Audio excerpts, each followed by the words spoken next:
Welcome, my friends. In the Dunwich Horror by H.P. Lovecraft, we learn the terrible story of Wilbur Whatley, the son of Lavinia Whatley, and the horror that made Dunwich a place better not visited and at most driven through rapidly. The Whatley family bring a horror into the world that goes on to terrorise Dunwich, killing many. Dr. Armitage and his colleagues find out when Wilbur Whatley, in an act of extreme desperation, tries to steal the Necronomicon. Witness the epic final battle between the monster and the men from Arkham as the fate of mankind is decided. Be wary though. Learning of the mythos can lead you down a dark path, never to return. Now come and sit, as it's time to enter the Cave of Chronicles.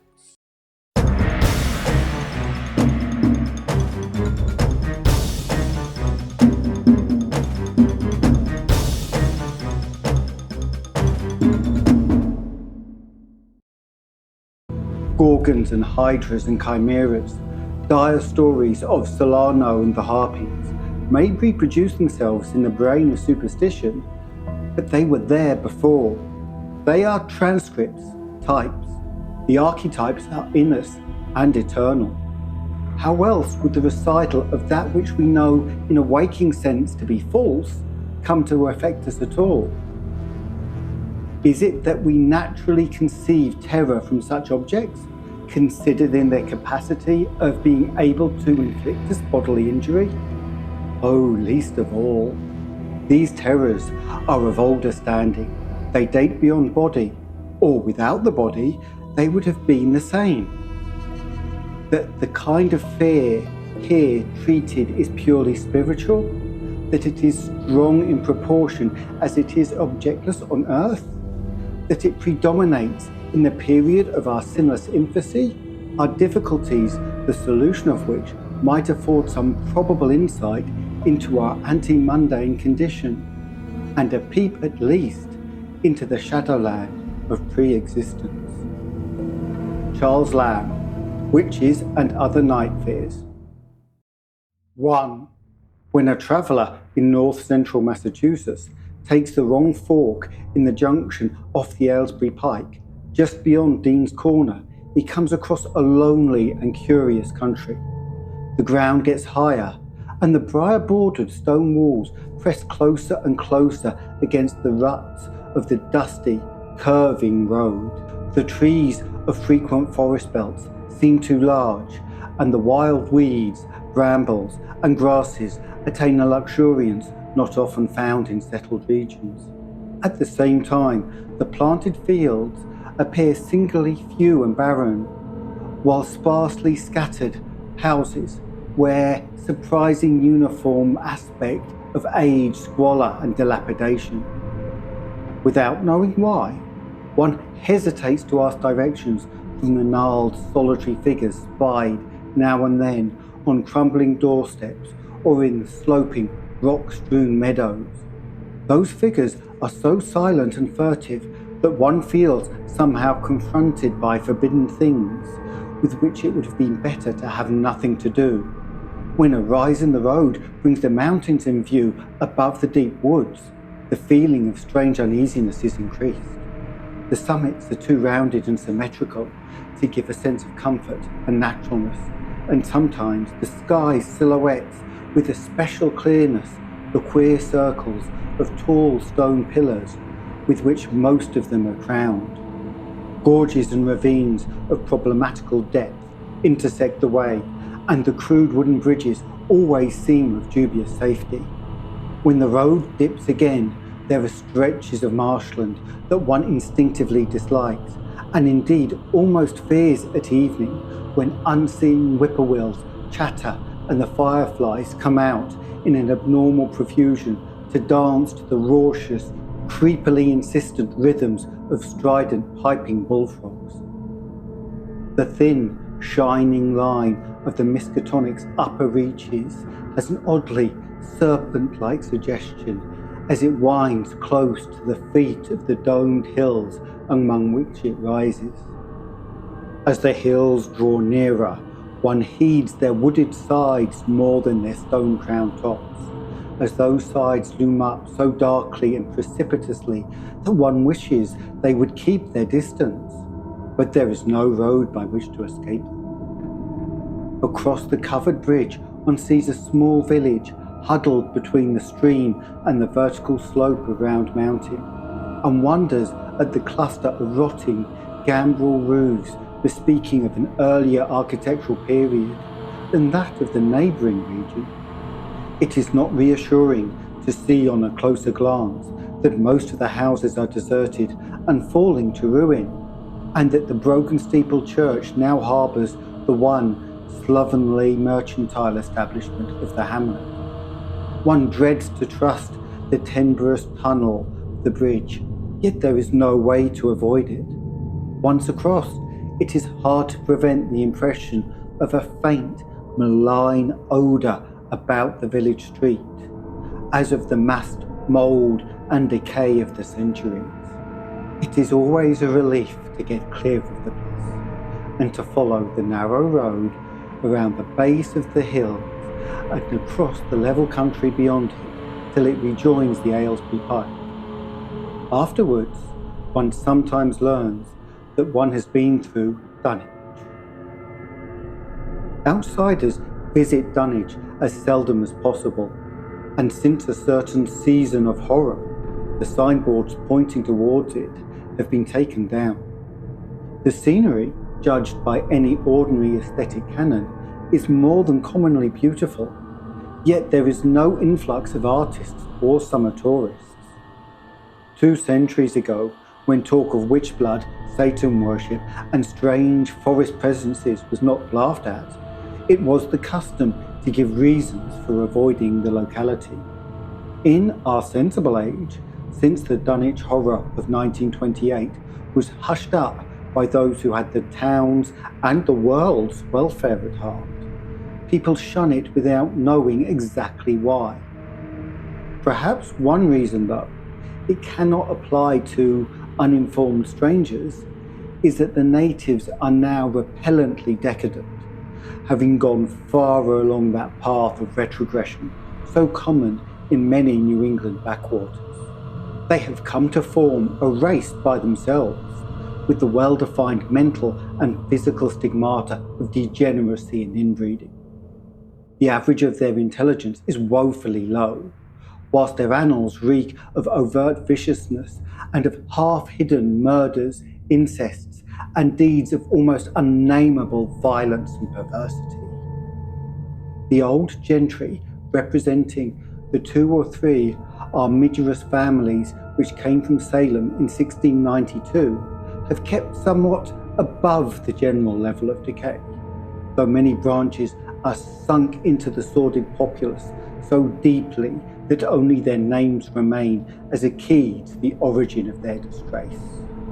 Some of the Whatleys and bishops still send their elder sons to Harvard and Miskatonic, though those sons seldom return to the mouldering gambrel roofs under which they and their ancestors were born.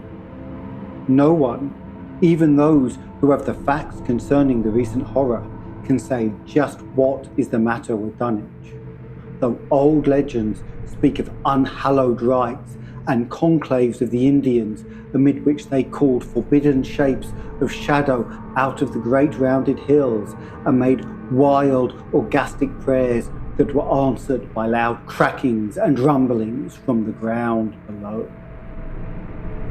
In 1747, the Reverend Abijah Hordley, newly come to the Congregational Church at Dunwich Village, preached a memorable sermon on the close presence of Satan and his imps, in which he said,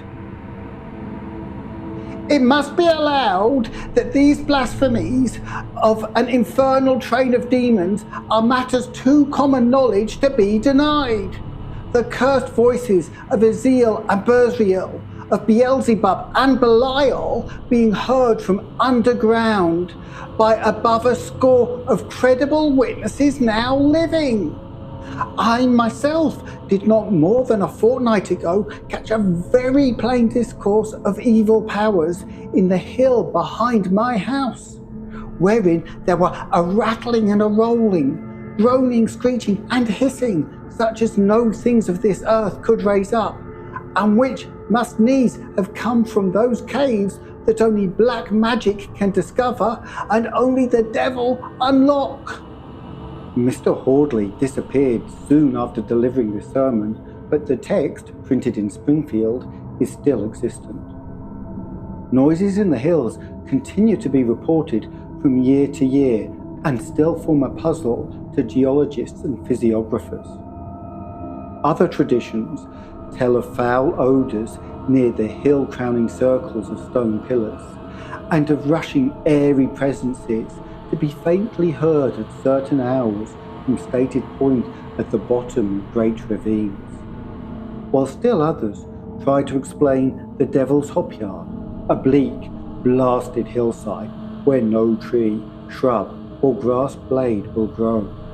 Then too, the natives are mortally afraid of the numerous whippoorwills which grow vocal on warm nights. It is vowed that the birds are psychopomps, lying in wait for the dying, and that they time their eerie cries in unison with the sufferer's struggling breath.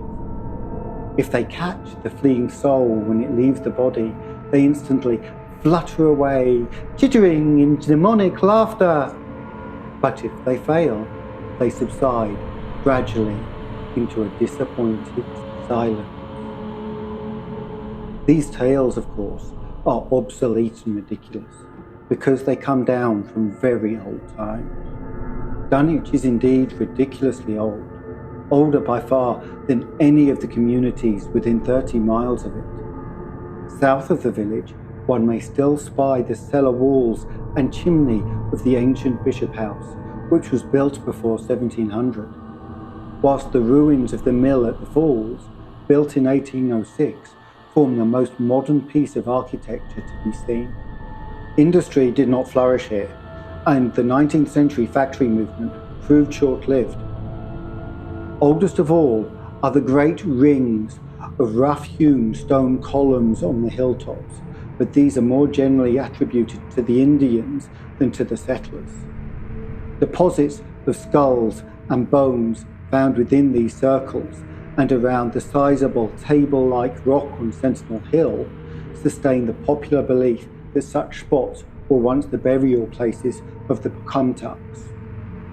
Even though many ethnologists, disregarding the absurd improbability of such a theory, persist in believing the remains Caucasian. 2. It was in the township of Dunwich, in a large and partly inhabited farmhouse, set against a hillside 4 miles from the village and 1.5 miles from any other dwelling, that Wilbur Whatley was born at 5 a.m. on Sunday, the 2nd of February, 1913. This date is recalled because it was Candlemas, which people in Dunwich curiously observe under another name, and because the noises in the hills had sounded, and the dogs of the countryside had barked persistently throughout the night before. Less worthy of notice was the fact that the mother was one of the decadent Whattleys, a somewhat deformed, unattractive albino woman of 35, living with an aged and half-insane father, about whom the most frightful tales of wizardry had been whispered in his youth. Lavina Whatley had no known husband, but, according to the custom of the region, made no attempt to disavow the child. Concerning the other side of whose ancestry the country folk might and did speculate as wildly as they chose. On the contrary, she seemed strangely proud of the dark, goatish-looking infant who formed such a contrast to her own sickly and pink-eyed albinism, and was heard to mutter many curious prophecies about its unusual powers and tremendous future. Lavina was one who would be apt to mutter such things, for she was a lone creature, given to wandering amidst thunderstorms in the hills and trying to read the great, odorous books which her father had inherited through 2 centuries of Whatleys, and which were fast falling to pieces with age and wormholes. She had never been to school, but was filled with disjointed scraps of ancient lore that old Whatley had taught her. The remote farmhouse had always been feared because of old Whatley's reputation for black magic, and the unexpected death by violence of Mrs. Whatley when Lavina was 12 had not helped to make the place popular. Isolated among strange influences, Lavina was fond of wild and grandiose daydreams and singular occupations. Nor was her leisure much taken up by household cares in a home by which all standards of order and cleanliness had long since disappeared. There was a hideous screaming which echoed above even the hill noises and the dogs barking on the night Wilbur was born, but no known doctor or midwife presided at his coming. Neighbours knew nothing of him till a week afterwards, when old Whatley drove his sleigh through the snow into Dunwich village and discoursed incoherently with the group of loungers at Osborne's general store. There seemed to be a change in the old man, an added element of furtiveness in the clouded brain which subtly transformed him from an object to a subject of fear, though he was not about to be perturbed by any common family event. Amidst it all, he showed some trace of the pride later noticed in his daughter, and what he said of the child's paternity was remembered by many of his hearers years afterward. "I don't care what folks think. If Lavinia's boy looked like his pa, he wouldn't look like nothing ye expect. Ye needn't think the only folks is the folks hereabouts. Lavinia's read some and had seen some things the most of ye only tell about. I calculate her man is good a husband as ye can find this side of Aylesbury, and if ye knowed as much about the hills as I do, ye wouldn't ask no better church wedding nor hern.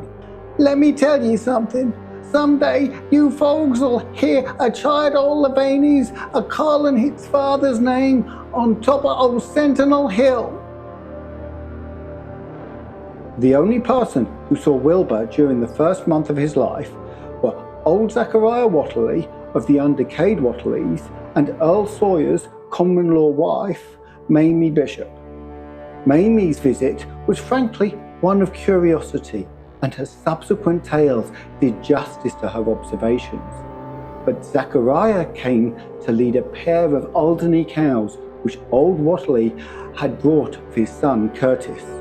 This marked the beginning of a course of cattle buying on the part of small Wilbur's family, which ended only in 1928, when the Dunwich Horror came and went. Yet at no time did the ramshackle barn seem overcrowded with livestock. There came a period when people were curious enough to steal up and count the herd that grazed precarious on the steep hillside above the old farmhouse, and they could never find more than 10 or 12 anemic, bloodless-looking specimens. Evidently, some blight or distemper, perhaps sprung from the unwholesome pasturage, or the diseased fungi and timbers of the filthy barn, caused a heavy mortality amongst the Whatley animals. Odd wounds or sores, having something of the aspect of incisions, seemed to afflict the visible cattle, and once or twice during the earlier months, certain callers fancied they could discern similar sores about the throats of the grey unshaven old man and his slatternly, crinkly-haired albino daughter. In the spring after Wilbur's birth, Lavina resumed her customary rambles in the hills, bearing in her misproportioned arms the swarthy child. Public interest in the Whatleys subsided after most of the country folk had seen the baby, and no one bothered to comment on the swift development with which the newcomer seemed every day to exhibit. Wilbur's growth was indeed phenomenal, for within 3 months of his birth he had attained a size and muscular power not usually found in infants under a full year of age. His motions and even his vocal sounds showed a restraint and deliberateness highly peculiar in an infant. And no one was really unprepared when, at 7 months, he began to walk unassisted, with falterings which another month was sufficient to remove. It was somewhat after this time, on Halloween, that a great blaze was seen at midnight on top of Sentinel Hill, where the old table-like stone stands amidst its tumulus of ancient bones. Considerable talk was started when Silas Bishop, of the undecayed bishops, mentioned having seen the boy running sturdily up that hill ahead of his mother about an hour before the blaze was remarked. Silas was rounding up a stray heifer, but nearly forgot his mission when he fleetingly spied the two figures in the dim light of his lantern. They darted almost noiselessly through the underbush, and the astonished watcher seems to think they were entirely unclothed. Afterwards, he could not be sure about the boy, who may have had some kind of fringed belt and a pair of dark blue trunks or trousers on. Wilbur was never subsequently seen alive and conscious without complete and tightly buttoned attire, this disarrangement or threatened disarrangement of which always seemed to fill him with anger and alarm. His contrast with his squalid mother and grandfather in this respect was thought very notable until the horror of 1928 suggested the most valid of reasons. The next January, gossips were mildly interested in the fact that Levaney's black brat had commenced to talk, and at the age of only 11 months. His speech was somewhat remarkable, both because of its difference from the ordinary accents of the region, and because it displayed a freedom from the infantile lisping of which many children of 3 or 4 might well be proud. The boy was not talkative, yet when he spoke, he seemed to reflect some elusive element, wholly unpossessed by Dunwich or its denizens. The strangeness did not reside in what he said, or even in the simple idioms he used, but seemed vaguely linked with his intonation or with the internal organs that produced the spoken sound. His facial aspect, too, was remarkable for its maturity, for though he shared his mother's and grandfather's chinlessness, his firm and precociously shaped nose, united with the expression on his large, dark, almost Latin eyes, to give him an air of quasi-adulthood and nigh preternatural intelligence. He was, however, exceedingly ugly, despite his appearance of brilliancy, there being something almost goatish or animalistic about his thick lips, large, pored, yellowish skin, coarse, crinkly hair, and oddly elongated ears. He was soon disliked even more decidedly than his mother and grandsire, and all conjectures about him were spiced with references to the bygone magic of old Whatley, and how the hills once shook when he shrieked the dreadful name of Yog Sothoth in the midst of a circle of stones, with the great book open in his arms before him. Dogs abhorred the boy, and he was always obliged to take various defensive measures against their barking menace. 3. Meanwhile, old Whatley continued to buy cattle without measurably increasing the size of his herd. He also cut timber and began to repair the unused parts of his house, a spacious peaked roof affair whose rear end was buried entirely in the rocky hillside, and whose 3 least ruined rooms had always been sufficient for himself and his daughter. There must have been prodigious reserves of strength in the old man to enable him to accomplish so much hard labour, and though he still babbled dementedly at times, his carpentry seems to show the effects of sound calculation. It had really begun as soon as Wilbur was born, when one of the many tool sheds had been put suddenly in order, clapboarded and fitted with a stout, fresh lock. Now, in restoring to the abandoned upper story of the house, he was a no less thorough craftsman. His mania showed itself only in his tight boarding up of all the windows in the reclaimed section, though many declared it was a crazy thing to bother with all the reclamation at all. Less inexplicable was his fitting up of another downstairs room for his new grandson, a room which several callers saw, though no one was ever admitted to the closely boarded upper story. This chamber he lined with tall, firm shelving, along which he began gradually to arrange, in apparently careful order, all the rotting ancient books and parts of books, which during his own day had been heaped promiscuously in odd corners of their various rooms. "I made some use of them," he would say as he tried to mend a torn black letter page with paste prepared on the rusty kitchen stove. "But the boy's fitting to make even better use of them. He ought to have them as well sort as he can, for they're gonna be all of his learning." When Wilbur was a year and 7 months old, in September of 1914, his size and accomplishments were almost alarming. He had grown as large as a child of 4 and was a fluent and incredibly intelligent talker. He ran freely about the fields and hills and accompanied his mother on all her wanderings. At home, he would pore diligently over the queer pictures and charts in his grandfather's books, while old Whatley would instruct and catechize him through long, hushed afternoons. By this time, the restoration of the house was finished, and those who watched it wondered why one of the upper windows had been made into a solid plank door. It was a window in the rear of the east gable end, close against the hill, and no one could imagine why a cleated wooden runway was built up to it from the ground. About the period of this work's completion, people noticed that the old tool house, tightly locked and windowlessly clapboarded since Wilbur's birth, had been abandoned again. The door swung listlessly open, and when Earl Sawyer once stepped within after a cattle-selling call on Old Whatley, he was quite discomposed by the singular odour he encountered.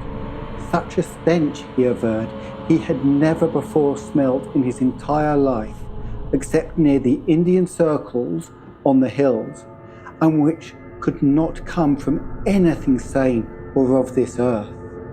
But then, the homes and sheds of Dunwich folk have never been remarkable for olfactory immaculateness. The following months were void of visible events, save that everyone swore to a slow but steady increase in the mysterious hill noises. On the May Eve of 1915, there were tremors which even the Aylesbury people felt, whilst the following Halloween produced an underground rumbling queerly synchronized with bursts of flame. "Them witch Whatley's doings," from the summit of Sentinel Hill. Wilbur was growing up uncannily, so he looked like a boy of 10 as he entered his 4th year. He read avidly by himself now, but talked much less than formerly. A settled taciturnity was absorbing him, and for the first time, people began to speak specifically of the dawning look of evil in his goatish face. He would sometimes mutter an unfamiliar jargon and chant in bizarre rhythms which chilled the listener with a sense of unexplainable terror. The aversion displayed towards him by dogs had now become a matter of wide remark, and he was obliged to carry a pistol in order to traverse the countryside in safety. His occasional use of the weapon did not enhance his popularity amongst the owners of canine guardians.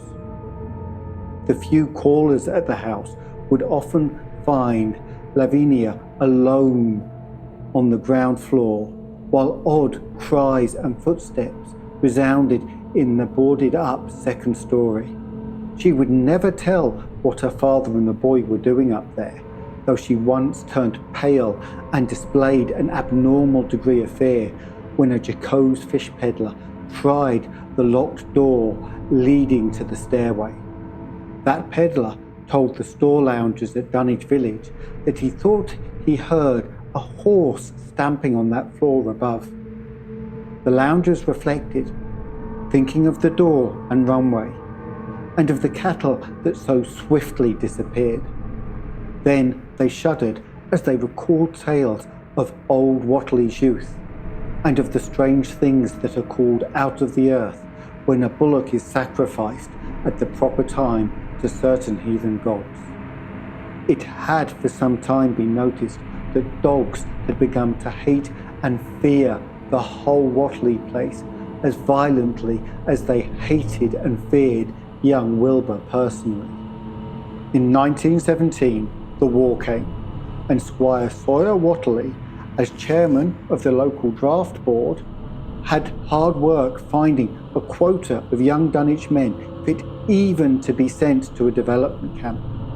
The government, alarmed at such signs of wholesale regional decadence, sent several officers and medical experts to investigate, conducting a survey which New England newspaper readers may still recall. It was the publicity attending this investigation which set reporters on the track of the Whatleys and caused the Boston Globe and Arkham Advertiser to print flamboyant Sunday stories of young Wilbur's precociousness, old Whatley's black magic, the shelves of books, the sealed second story of the ancient farmhouse, and the weirdness of the whole region and its hill noises. Wilbur was 4.5 then, and looked like a lad of 15. His lip and cheek were fuzzy with a coarse dark down, and his voice had begun to break. Earl Sawyer went out to the Whatley place with both sets of reporters and cameramen, and called to their attention the queer stench which now seemed to trickle down from the sealed upper spaces.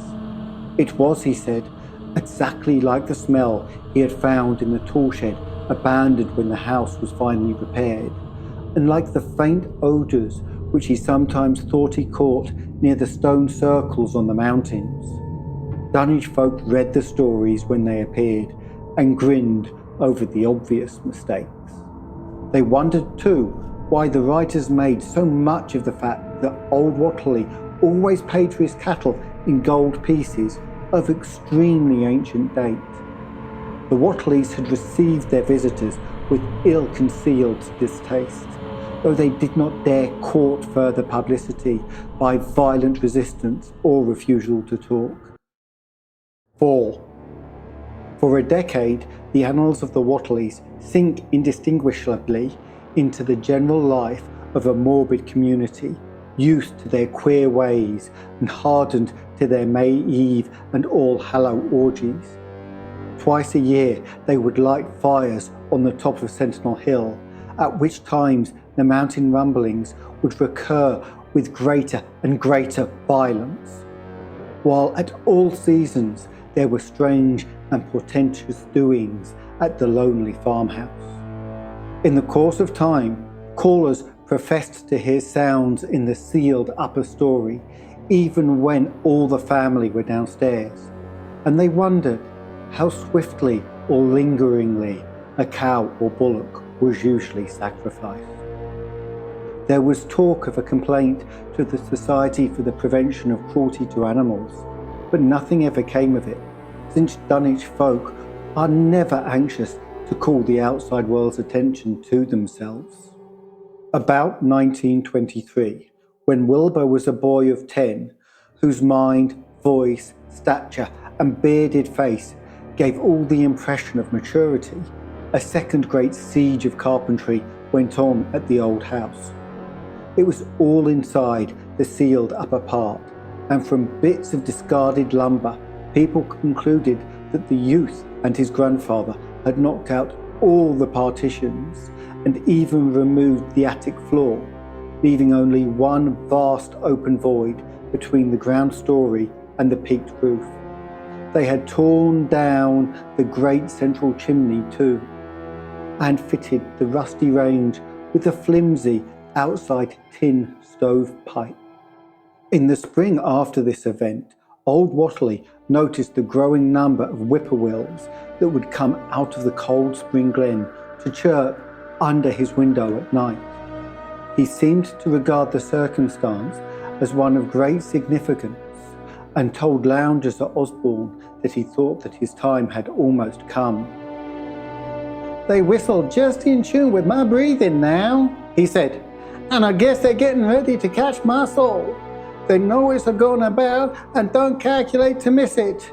You'll know, boys, after I'm gone, whether they get me or not. If they do, they'll keep us singing and laughing till break of day. If they don't, they kind of quiet down like. I expect them and the souls they hunt for having some pretty tough tussles sometimes." On Lammas night, 1924, Dr. Houghton of Aylesbury was hastily summoned by Wilbur Whatley, who had lashed his one remaining horse through the darkness and telephoned from Osborne's in the village. He found old Whatley in a very grave state, with a cardiac action and stertorous breathing that told of an end not far off. The shapeless albino daughter and the oddly bearded grandson stood by the bedside, while from the vacant abyss overhead there came a disquieting suggestion of rhythmical surging or lapping, as of the waves on some level beach. The doctor, though, was chiefly disturbed by the chattering nightbirds outside, a seemingly limitless legion of whippoorwills that cried their endless message in repetitions timed diabolically to the wheezing gasps of the dying man. It was uncanny and unnatural. Too much, thought Dr. Houghton. Like the whole of the region, he had entered so reluctantly in response to the urgent call. Towards 1 o'clock, old Whatley gained consciousness and interrupted his wheezing to choke out a few words to his grandson. "More space, Willie! More space soon! Ye grows, and that grows faster. It'll be ready to serve ye soon, boy. Open up the gates to Yog Sothoth with that long chant you'll find on page 751 of the complete edition, and then put a match to the prison. Fire from earth can't burn it now." He was obviously quite mad. After a pause, during which the flocks of whippoorwills outside adjusted their cries to the altered tempo, while some indications of the strange hill noises came from afar off, he added another sentence or two. "Feed it regular, Willie, and mind the quantity. But don't let it grow too fast for the place. For if it busts quarters or gets about afore ye opens to Yog Sothoth, it's all over and no use. Only them from beyond can make it multiply and work. Only them, the old uns as wants to come back." But the speech gave place to gasps again, and Laviana screamed at the way the whippoorwills followed the change. It was the same for more than an hour when the final throaty rattle came. Dr. Houghton drew the shrunken lids over the glazing grey eyes as the tumult of birds faded imperceptibly to silence. Laviana sobbed, but Wilbur only chuckled whilst the hill noises rumbled faintly. "They didn't get him," he muttered in his heavy bass voice. Wilbur was by this time a scholar of really tremendous erudition in his one-sided way, and was quietly known by correspondence to many librarians in distant places where rare and forbidden books of old days are kept.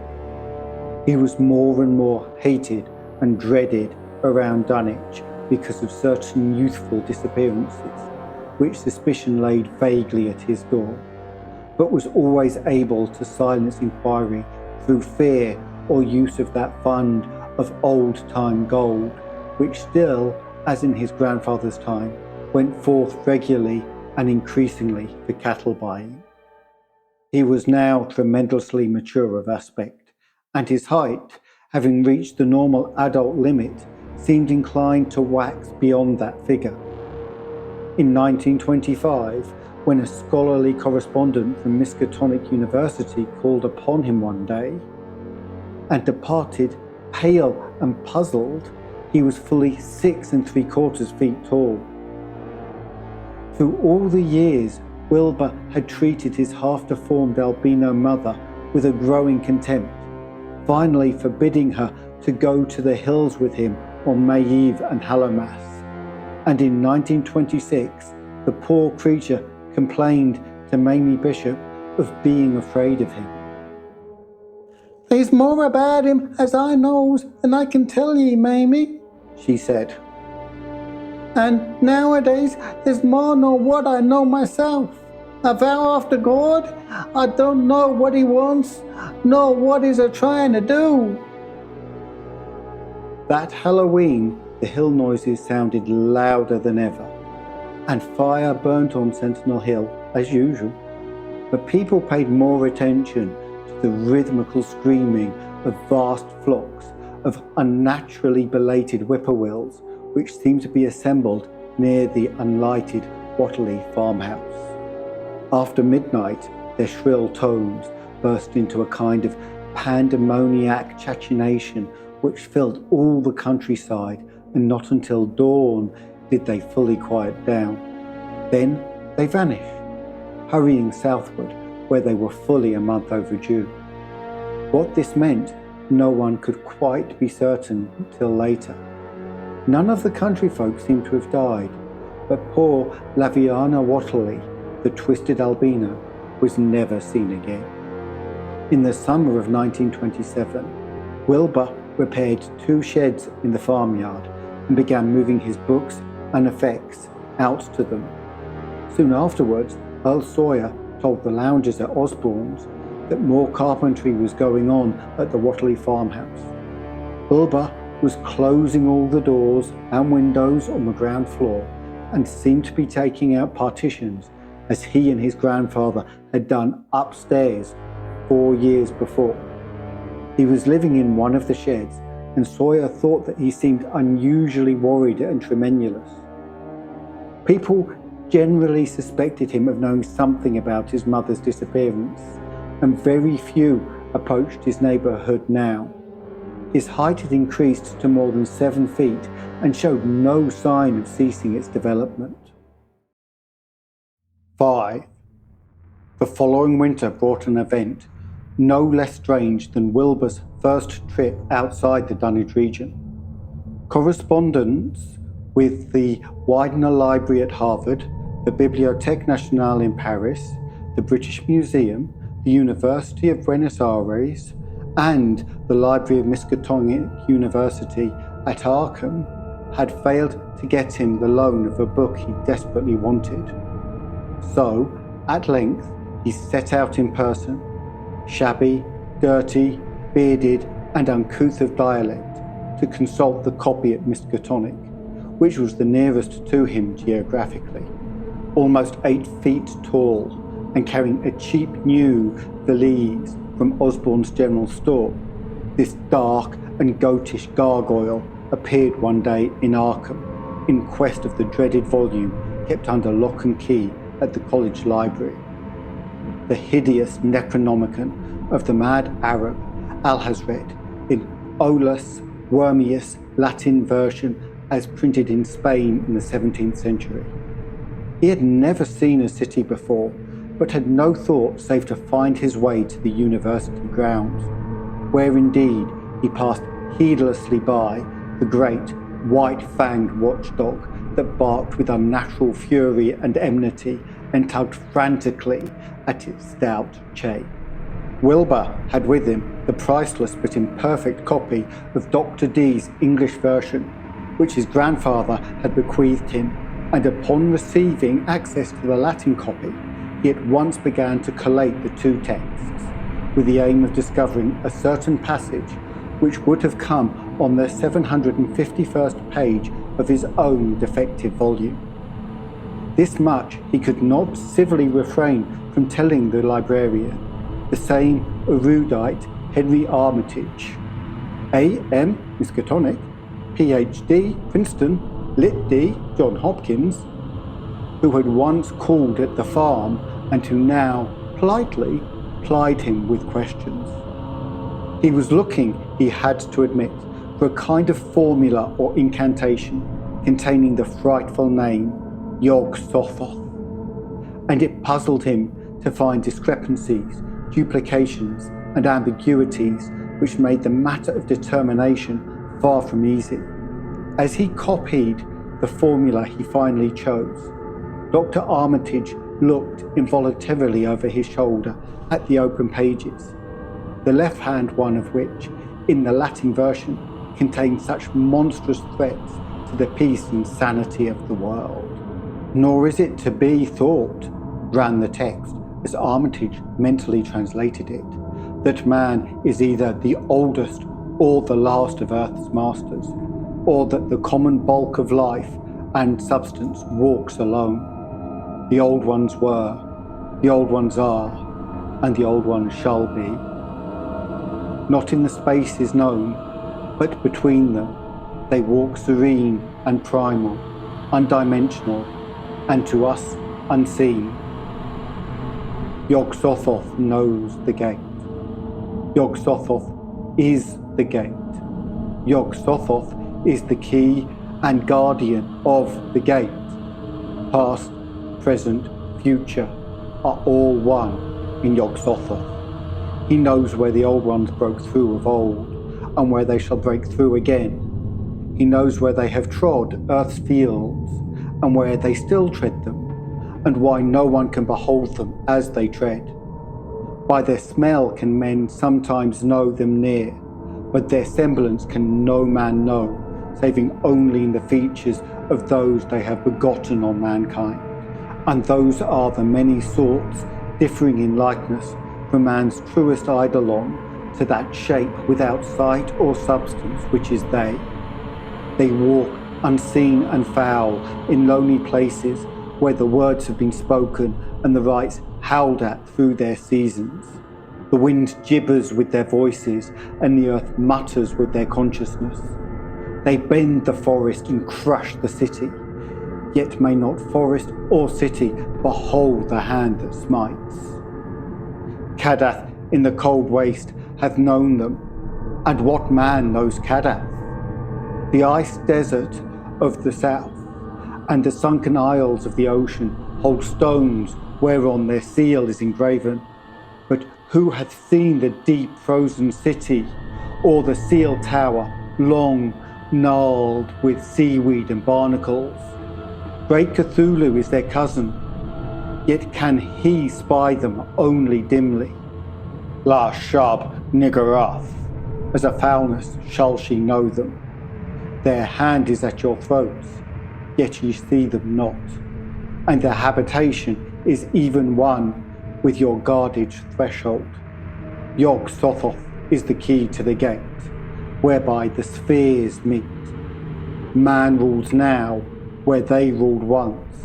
They shall soon rule where man rules now. After summer is winter, and after winter is summer. They wait patient and potent, for here they shall reign again. Dr. Armitage, associating what he was reading with what he had heard of Dunwich and its brooding presences, and of Wilbur Whatley and his dim, hideous aura that stretched from a dubious birth to a cloud of probable matricide, felt a wave of fright as tangible as a draught of the tomb's cold clamminess. The bent, goatish giant before him seemed like the spawn of another planet or dimension, like something only partially of mankind, and linked to black gulfs of essence, an entity that stretch out like titan phantasms beyond all spheres of force and matter, space and time. Presently, Wilbur raised his head and began speaking in that strange resonant fashion which hinted at sound-producing organs, unlike the run of mankind's. "Mr. Armitage," he said, "I calculate I've got to take that book home. There's things in it I got to try under certain conditions that I can't get here, and it'd be a mortal sin to let a red tape rule hold me up. Let me take it along, sir, and I'll swear there won't nobody know the difference. I don't need to tell ye I take good care of it. It weren't me that put this D copy in the shape it is." He stopped as he saw the firm denial on the librarian's face, and his own goatish features grew crafty. Armitage, half ready to tell him he might make a copy of what parts he needed, thought suddenly of the possible consequences and checked himself. There was too much responsibility in giving such a being the key to such blasphemous outer spheres. Whatley saw how things stood and tried to answer lightly. "Well, all right, if ye feel that way about it. Maybe Harvard won't be so fussy as you'll be." And without saying more, he rose and strode out of the building, stooping at each doorway. Armitage heard the savage yelping of the great watchdog and studied Whatley's gorilla-like lope as he crossed the bit of campus visible from the window. He thought of the wild tales he had heard and recalled the old Sunday stories in the Advertiser. These things and the lore he had picked up from Dunwich rustics and the villagers during his one visit there. Unseen things not of Earth, or at least not the tri-dimensional Earth, brushed fetid and horrible through New England's glens and brooded obscenely on the mountain tops. Of this he had long felt certain. Now he seemed to sense the close presence of some terrible part of the intruding horror, and to glimpse a hellish advance in the black dominion of the ancient and once passive nightmare. He locked away the Necronomicon with a shudder of disgust, but the room still reeked with an unholy and unidentifiable stench. "As a foulness shall ye know them," he quoted. Yes, the odour was the same that which had sickened him at the Whatley farmhouse less than 3 years before. He thought of Wilbur, goatish and ominous once again, and laughed mockingly at the village rumours of his parentage. "Inbreeding?" Armitage muttered half aloud to himself. "Great God, what simpletons! Show them Arthur Machen's Great God Pan, and they'll think it a common Dunwich scandal. And what cursed shapeless influence on or off this three-dimensional earth was Wilbur Whatley's father? Born on Candlemas 9 months after May Eve of 1912, when the talk about the queer earth noises reached clear to Arkham. What walked on the mountains that May night? What rudimous horror fastened itself on the world in half-human flesh and blood? During the ensuing weeks, Dr. Armitage set about to collect all possible data on Wilbur Whatley and the formous presences around Dunwich. He got in communication with Dr. Houghton of Aylesbury, who had attended old Whatley in his last illness, and found much to ponder over in the grandfather's last words as quoted by the physician. A visit to Dunwich failed to bring out much that was new, but a close survey of the Necronomicon in those parts which Wilbur had sought so avidly seemed to supply new and terrible clues to the nature, methods, and desires of the strange evil so vaguely threatening this planet. Talks with several students of archaic lore in Boston and letters to many others elsewhere gave him a growing amazement which passed slowly through varied degrees of alarm to a state of really acute spiritual fear. As the summer drew on, he felt dimly that something ought to be done about the lurking terrors of the upper Miskatonic Valley, and about the monstrous being known to the human world as Wilbur Whatley. 6. The Dunwich Horror itself came between Lammas and the equinox in 1928, and Dr. Armitage was amongst those who witnessed its monstrous prologue.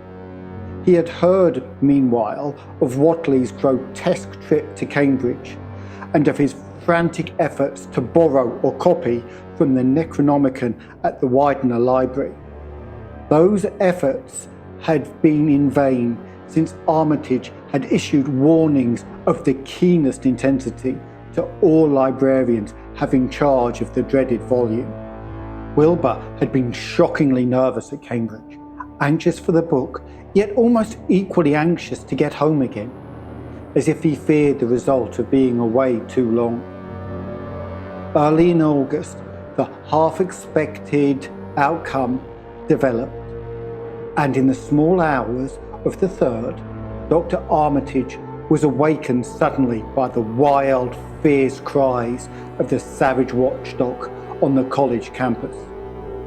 Deep and terrible, the snarling, half-mad growls and barks continued, always mounting in volume, but with hideously significant pauses.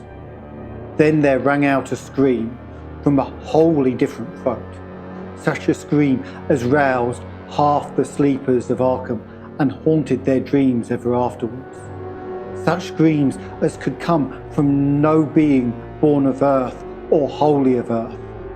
Armitage hastened into some clothing and rushed across the street and lawn to the college buildings, saw that others were ahead of him, and heard the echoes of a burglar alarm still shrilling from the library. An open window showed black and gaping in the moonlight. What had come had indeed completed its entrance, for the barking and screaming, now fast fading into a mixed low growling and moaning, proceeded unmistakably from within.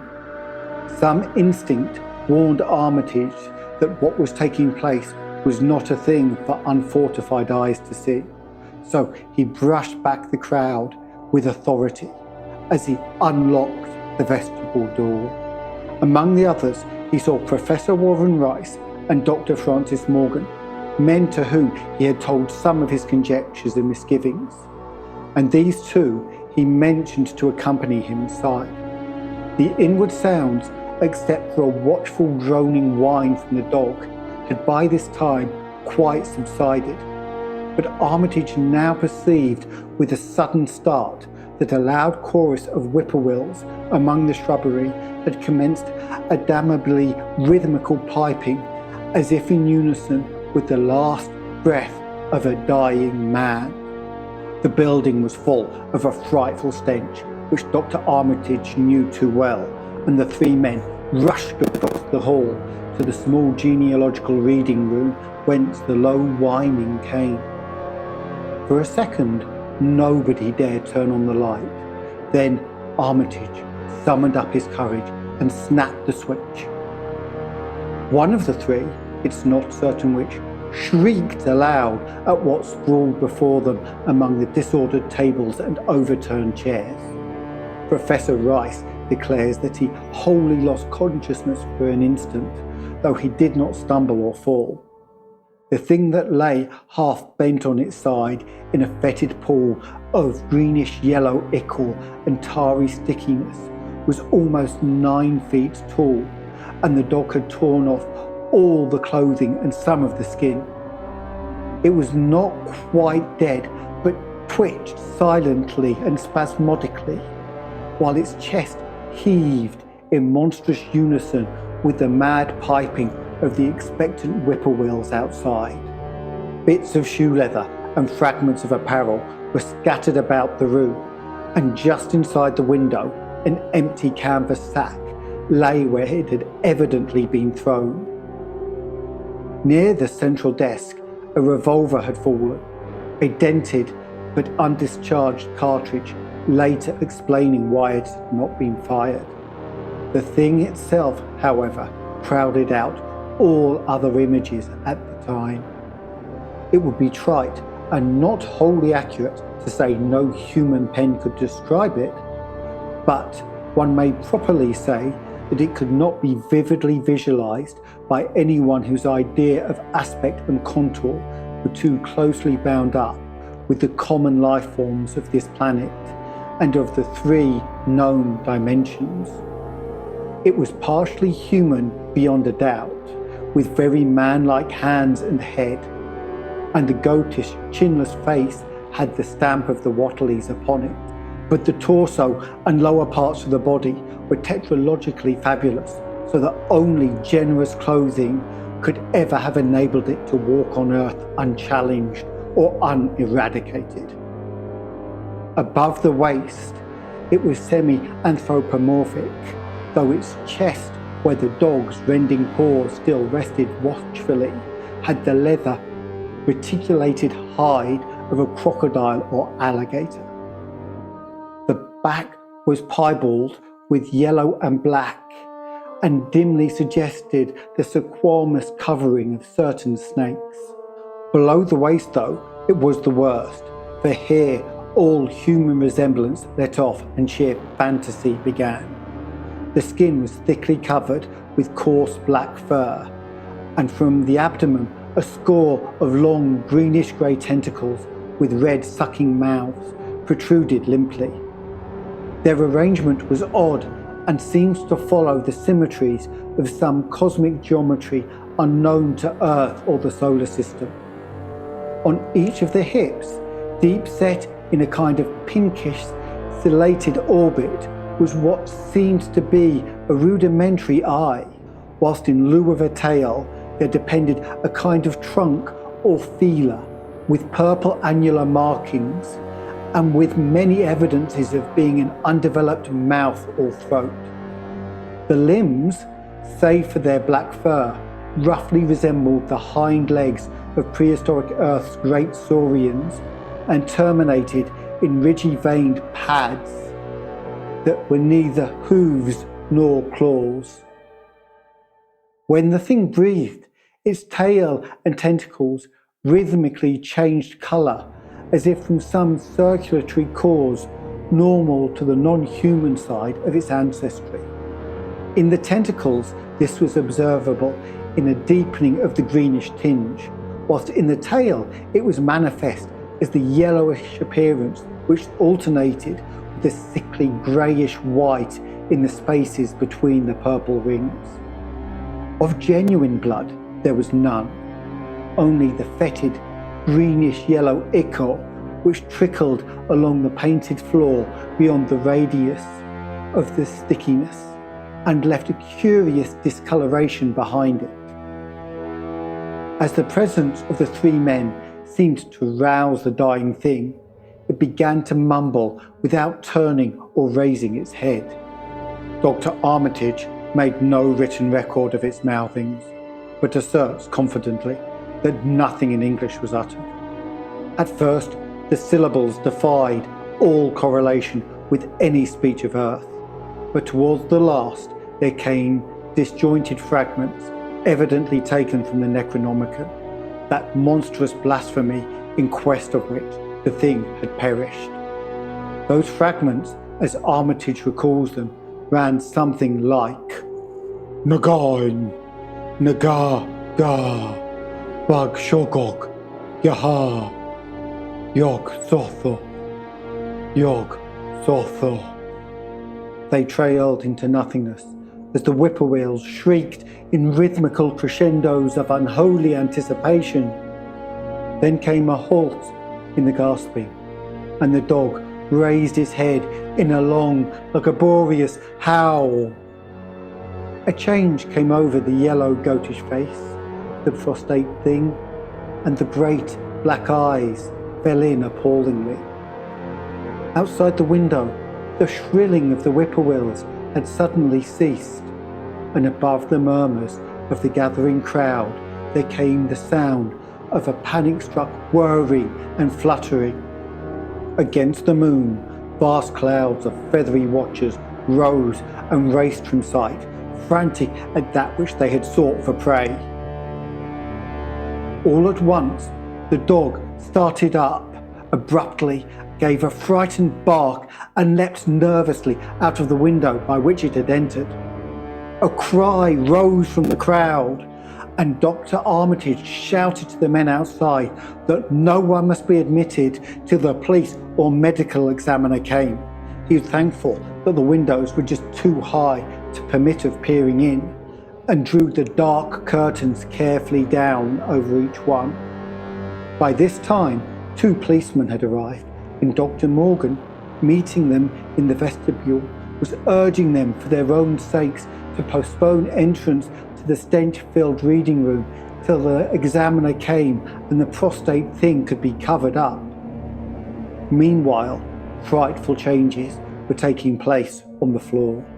One need not describe the kind and rate of shrinkage and disintegration that occurred before the eyes of Dr. Armitage and Professor Rice. But it is permissible to say that aside from the external appearance of face and hands, the really human elements in Wilbur Whatley must have been very small.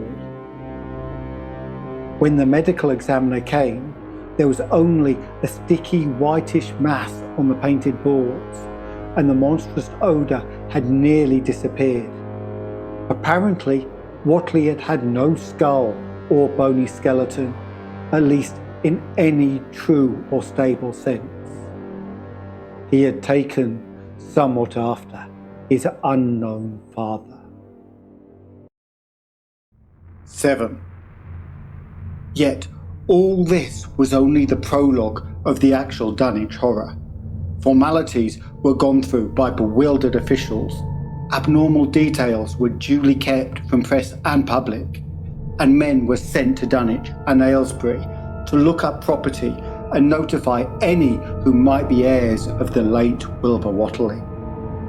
They found the countryside in great agitation, both because of the growing rumblings beneath the domed hills and because of the unwonted stench and the surging lapping sounds which came increasingly from the great empty shell formed by Whatley's boarded up farmhouse.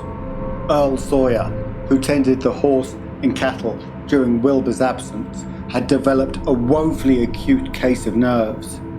The officials devised excuses not to enter the noisome boarded up place, and were glad to confine their surveys of the deceased's living quarters, the newly mended sheds, to a single visit.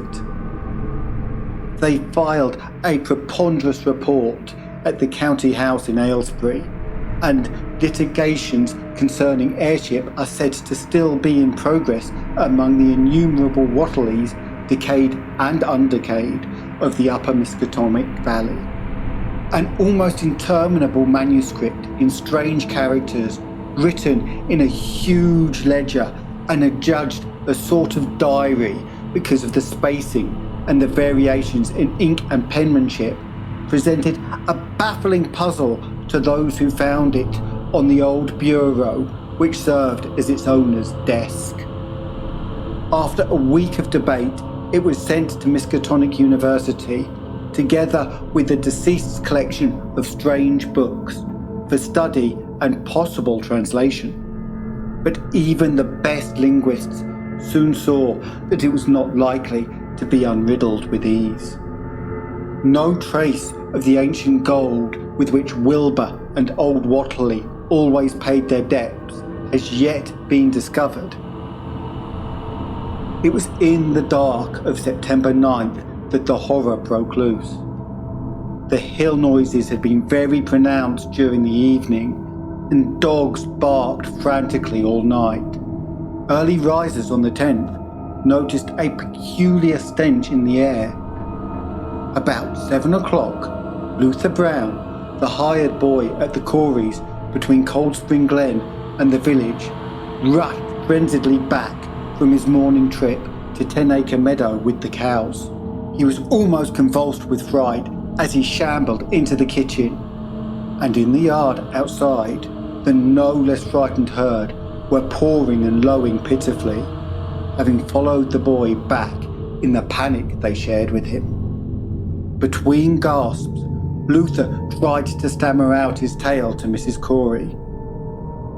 "Up there in the rod beyond the glen, Miss Corey, there's something been there. It smells like thunder, and all the bushes and little trees is pushed back from the rod like that a house had been moved along it. And that ain't the worst nother. There's prints in the rod, Miss Corey, big round prints as big as barrel heads, all sunk down deep like an elephant had been along, only they's a slight more nor 4 feet could make. I looked at 1 or 2 afore I run, and I see every one was covered with lines spreading it out from one place, like as if big palm leaf fans, 2 or 3 times as big as any there is, had been pounded down into the rod, and the smell was awful, like what it is around Wizard Whatley's old house." Here he faltered, and seemed to shiver afresh with the fright that had sent him flying home. Mrs. Corey, unable to extract more information, began telephoning the neighbours, thus starting on his rounds the overture of panic that heralded the major terrors. When she got Sally Sawyer, housekeeper at Seth Bishop's, the nearest place to the Whatleys, it became her turn to listen instead of transmit. For Sally's boy, Chauncey, who slept poorly, had been up on the hill towards Whatley's and had dashed back in terror after one look at the place and at the pasturage where Mr. Bishop's cows had been left out all night. "Yes, Miss Corey," came Sally's tremulous voice over the party wire. "Chauncey just came back a-posting, and he couldn't have talk for being scared. He says of old Whatley's house it's all blowed up, with the timbers scattered round like there'd been dynamite inside. Only the bottom floor ain't through, but is all covered with a kind of tar-like stuff that smells awful and drips down off on the edges onto the ground, while side timbers is blowed away. And there's awful kind of marks in the yard too, great round marks, bigger round than a hogshead, and all sticky with stuff like it's on the blowed up house. Chauncey says they leads off into the meadows, where a great swath, wider than a barn, is matted down, and all stone's walls tumbled every which way, whatever it goes. And he says he, Miss Corey, as how he thought to look for Seth's cows, frightened as he was, and found them in the upper pasture, nigh the Devil's Hop Yard, in an awful shape. Half of 'em's clean gone, and nigh half of 'em that's left is sucked most dry of blood, with sores on 'em like there's been on Whatley's cattle ever since Lavinia's black brat was born. Seth's been gone out now to look at them, though I'll vow he won't care to get very nigh Wizard Whatley's. Chauncey didn't look careful to see where the big matted down swathe led after it left pasturage, but he says he thinks it pointed down towards the Glen Road to the village. I tell ye, Miss Corey, there's something abroad that hadn't ought to be abroad, and I, for one, think that Black Wilbur Whatley has come to a bad end as he deserved, is at the bottom of the breeding of it. He wasn't all human himself, I always say to everybody, and I think he and old Whatley must have raised something in that there nailed up house as ain't even so human as he was. There's always been unseen things around Dunwich, living things as ain't human and ain't good for human folks. The ground was a-talking last night, and towards morning, Chauncey, he heard the whippoorwills so loud in Cold Spring Glen he couldn't sleep none. Then he thought he heard another faint-like sound over towards Wizard Whatley's, a kind of ripping or tearing a wood like some big box or crate was being opened far off. What with this and that, he didn't get a sleep at all till sunup. And no sooner was he up this morning, but he's got to go over to the Whatleys and see what's the matter. He see enough, I tell ye, Miss Corey. This don't mean no good, and I think as all the men folks ought to get up a party and do something. I know something awful's about, and I feel my time is nigh. Though only God knows just what it is. Did y'all Luther take account of where them big tracks led to? No? Well, Miss Corey, if they was on the Glen Road this side of the glen and ain't got to your house yet, I calculate they must go to the glen itself. They would do that. I always say Cold Spring Glen ain't no healthy nor decent place. The whippoorwills and fireflies there never did act like they were creatures of God. And they's them as say ye can hear strange things a rushing and a talking in the air down there if ye stand in the right place, atween the rock falls and Bear's Den.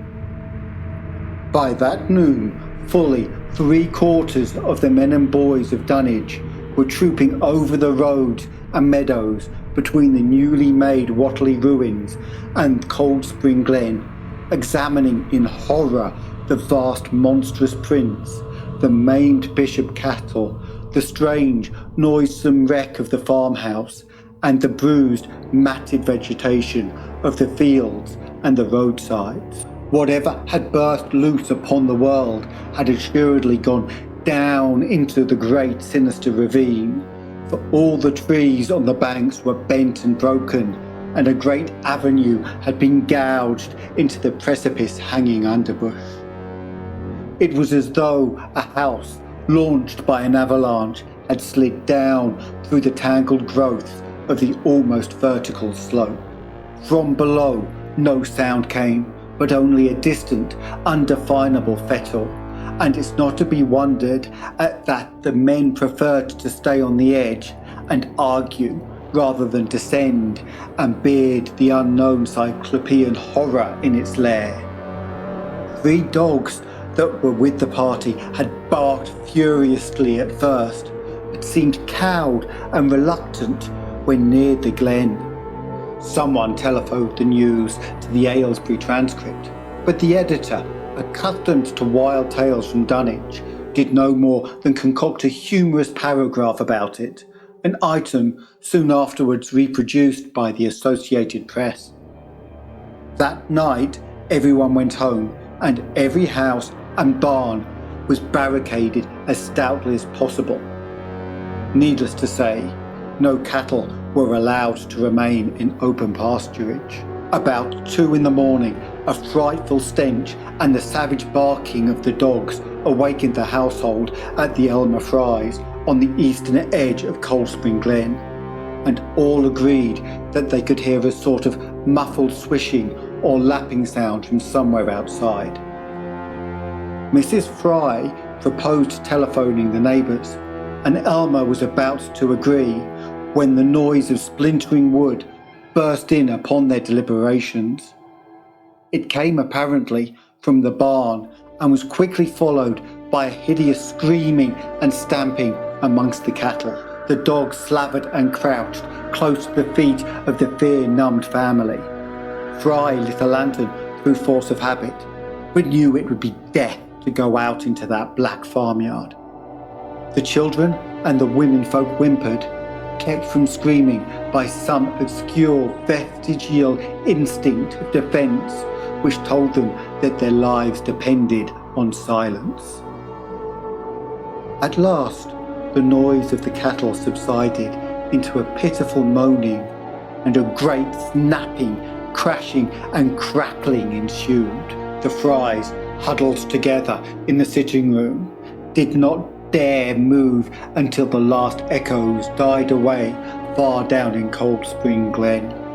Then, amidst dismal moans from the stable and the demonic piping of the late whippoorwills in the glen, Selina Fry tottered to the telephone and spread what news she could of the second phase of the horror. The next day, all the countryside was in panic, and cowed, uncommunicative groups came and went where the fiendish thing had occurred. 2 titan swathes of destruction stretched from the glen to the Fry farmyard. Monstrous prints covered the bare patches of ground, and one side of the old red barn had completely caved in. Of the cattle, only about a quarter could be found and identified. Some of these were in curious fragments, and all that survived had to be shot. Earl Sawyer suggested that help be asked from Aylesbury or Arkham, but others maintained it would be of no use. Old Zebulon Whatley, of a branch that hovered about halfway between soundness and decadence, made darkly wild suggestions about the rites that ought to be practiced on the hilltops. He came of a line where tradition ran strong, and his memories of chantings and the great stone circles were not altogether connected with Wilbur and his grandfather. Darkness fell upon a stricken countryside, too passive to organise for real defence. In a few cases, closely related families would band together and watch in the gloom under one roof, but in general there was only a repetition of the barricading of the night before, and a futile, ineffective gesture of loading muskets and setting pitchforks handily about. Nothing, however, occurred, except some hill noises, and when the day came, there were many who hoped that the new horror had gone as swiftly as it had come. There were even bold souls who proposed an offensive expedition down in the glen, though they did not venture to set an actual example to the still reluctant majority. When night came again, the barricading was repeated, though there was less huddling together of families. In the morning, both the Fry and the Seth Bishop households reported excitement amongst the dogs and vague sounds and stenches from afar, while early explorers noted with horror a fresh set of monstrous tracks in the road skirting Sentinel Hill. As before, the sides of the road showed bruising indicative of the blasphemously stupendous bulk of the horror, whilst the conformation of the tracks seemed to argue a passage in 2 directions, as if the moving mountain had come from Cold Spring Glen and returned to it along the same path. At the base of the hill, a 30-foot swathe of crushed shrubbery and saplings led steeply upward, and the seekers gasped when they saw that even the most perpendicular places did not deflect the inexorable trail. Whatever the horror was, it could scale a sheer stony cliff of almost complete verticality, and as the investigators climbed around to the cliff summit by safer routes, they saw that the trail ended, or rather reversed there. It was here that the Whatleys used to build their hellish fires and chant their hellish rituals by the table-like stone on May's Eve and Hollow Mass. Now that very stone formed the centre of a vast space thrashed around by the mountainous horror, whilst upon its slightly concave surface was a thick, fetid deposit of the same tarry stickiness observed on the floor of the ruined Whatley farmhouse when the horror escaped. Men looked at one another and muttered. Then they looked down the hill. Apparently, the horror had descended by a route much the same as that of its ascent. To speculate was futile. Reason, logic, and normal ideas of motivation stood confounded. Only old Zebulon, who was not with the group, could have done justice to the situation or suggested a plausible explanation. Thursday night began much like the others, but ended much less happily. The whippoorwills in the glen had screamed with such unusual persistence that many could not sleep, and about 3 a.m, all the party telephones rang tremulously. Those who took down their receivers heard a fright-mad voice shriek out, "Help! Oh my God!" And some thought a crashing sound followed the breaking off of the exclamation. There was nothing more. No one dared do anything, and no one knew till morning whence the call came. Then, those who had heard it called everyone on the line and found that only the Frys did not reply. The truth appeared an hour later, when a hastily assembled group of armed men trudged out to the Fry place at the head of the glen. It was horrible, yet hardly a surprise. There were more swathes and monstrous prints, but there was no longer any house. It had caved in like an eggshell, and amongst the ruins nothing living or dead could be discovered, only a stench and a tarry stickiness. The Elmer Frys had been erased from Dunwich. 8. In the meantime, a quieter, yet even more spiritually poignant phase of the horror had begun blackly unwinding itself behind the closed door of a shelf-lined room in Arkham.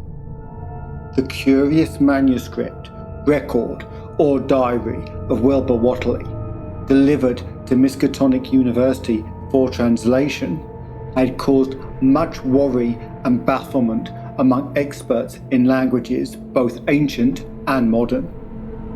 Its very alphabet notwithstanding a general resemblance to the heavily shaded Arabic used in Mesopotamia, being absolutely unknown to any available authority.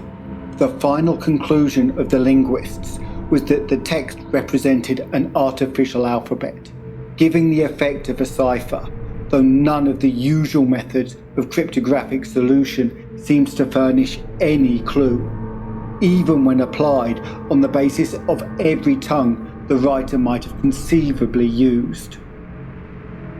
The ancient books taken from Whatley's quarters, whilst absorbingly interested, and in several cases promising to open up new and terrible lines of research among philosophers and men of science, were of no assistance whatever in this matter.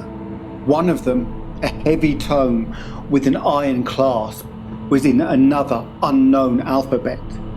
This one was of a very different cast and resembling Sanskrit more than anything else.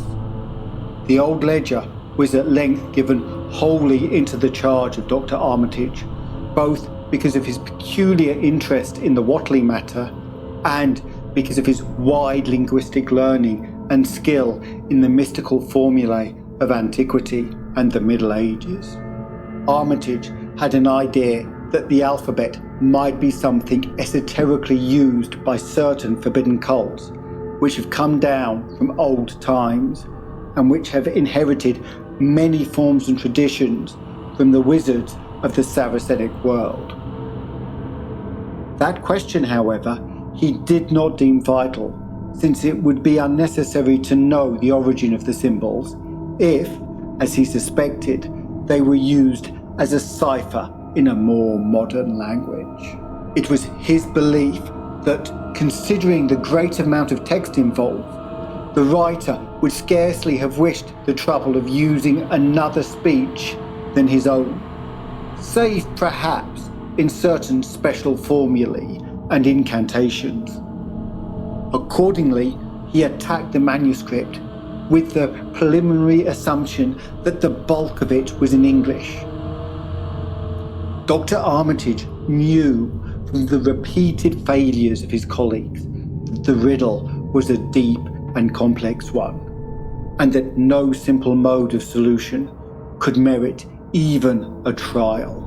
All through late August, he fortified himself with the massed lore of cryptography, drawing upon the fullest resources of his own library and wading night after night amidst the arcana of Trismegistus's Polygraphica Gimbatista, Portia de Furtive's Literium Nautis, and de Visionaire's Traite des Chiffres, Vulcanus Cryptomnesis, Pacifica Davis and Thickness's 18th century treatise, and such fairly modern authorities as Blair, von Martin, and Kluber's Cryptographic.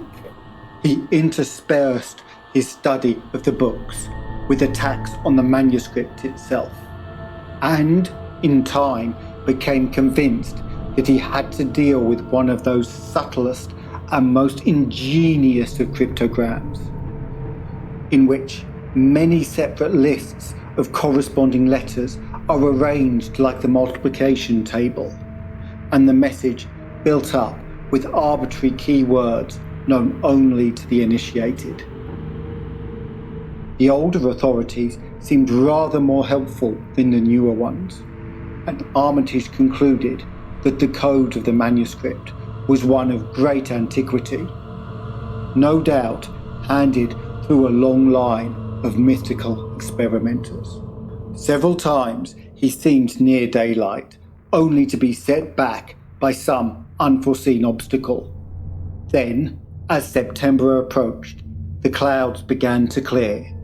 Certain letters, as used in certain parts of the manuscript, emerged definitely and unmistakably, and it became obvious that the text was indeed English. On the evening of September 2nd, the last major barrier gave way, and Dr. Armitage read for the first time a continuous passage of Wilbur Whatley's Annals. It was, in truth, a diary, as all had thought, and it was couched in a style clearly showing the mixed occult, erudition, and general illiteracy of the strange being who wrote it. Almost the first long package that Armitage deciphered, an entry dated November 26, 1916, proved highly startling and disquieting. It was written, he remembered, by a child of 3.5, who looked like a lad of 12 or 13. Today learned the echo for the Sabbath, it ran, which did not like it being answerable from the hill and not from the air. That upstairs more ahead of me than I had thought it would be, and is not like to have much earth brain.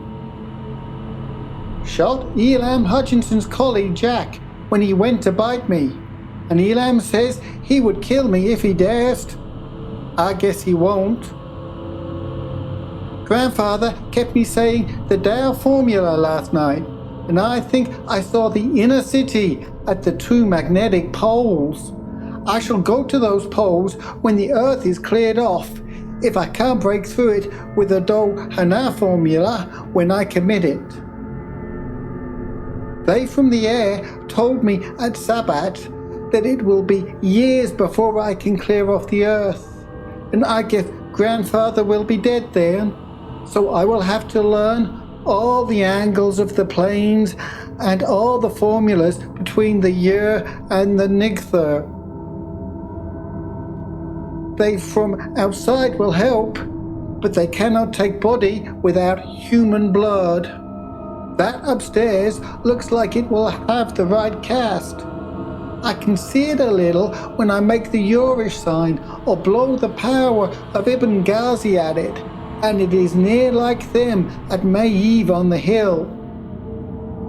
The other face may wear off some.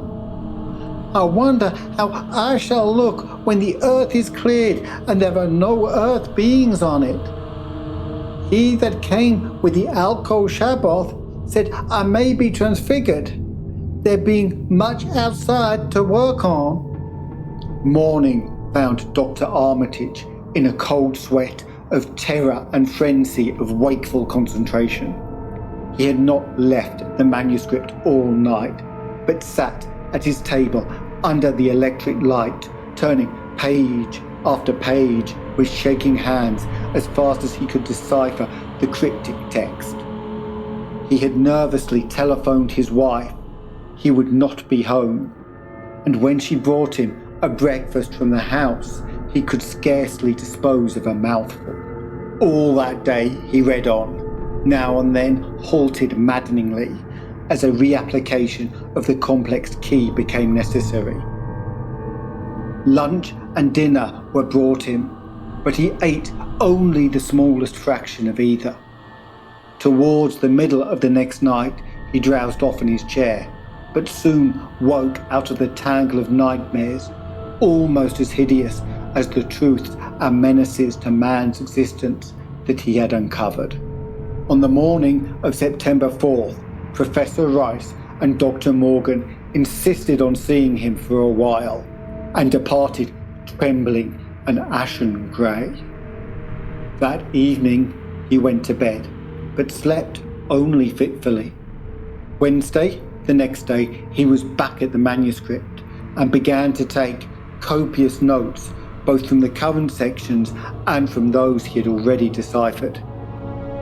In the small hours of that night, he slept a little in an easy chair in his office, but was back at the manuscript again before dawn. Sometime before noon, his physician, Dr. Hartwell, called to see him and insisted that he cease work.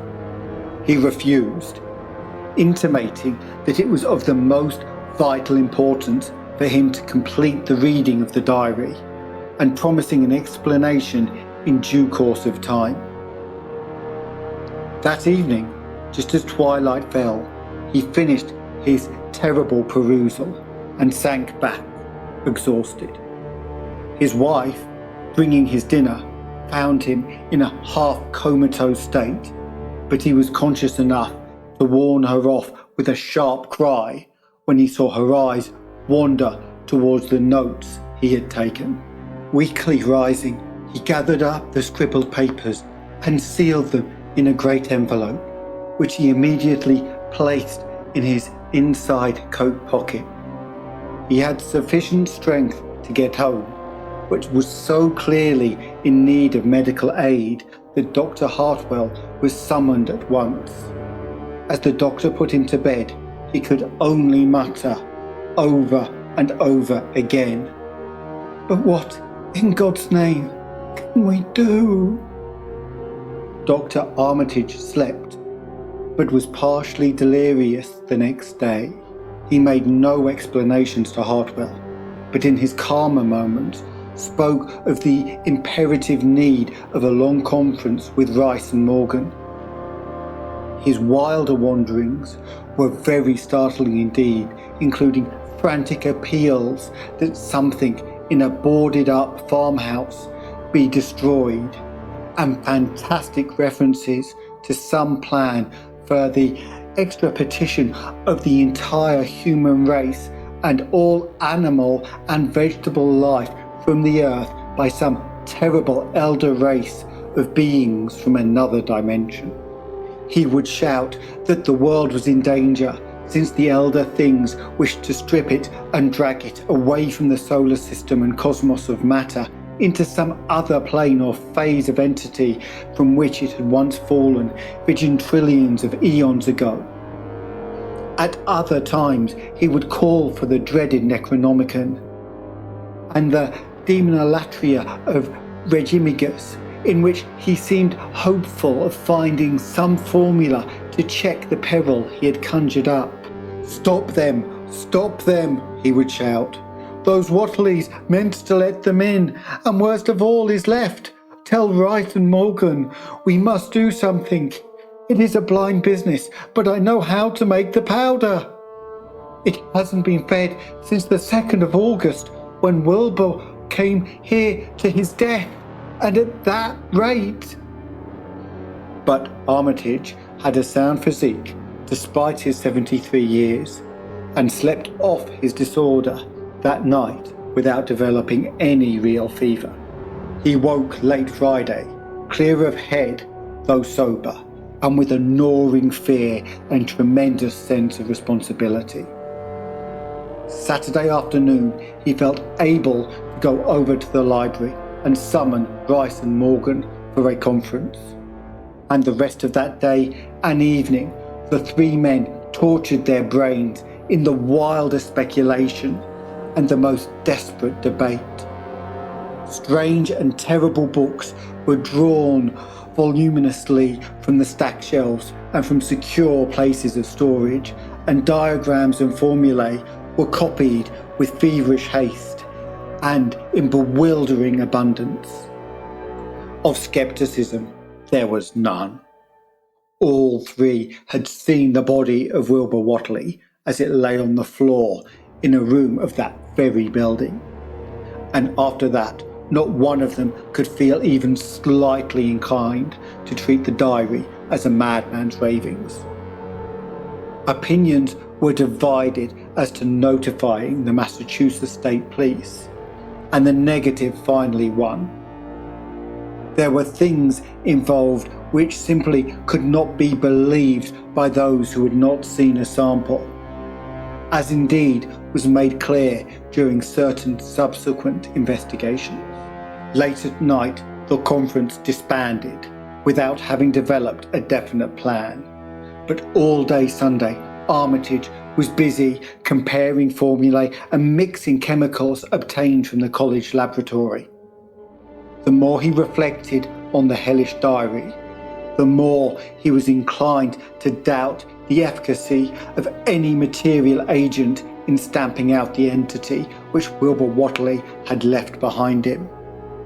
The earth-threatening entity, which, unknown to him, was to burst forth in a few hours and become the memorable Dunwich Horror.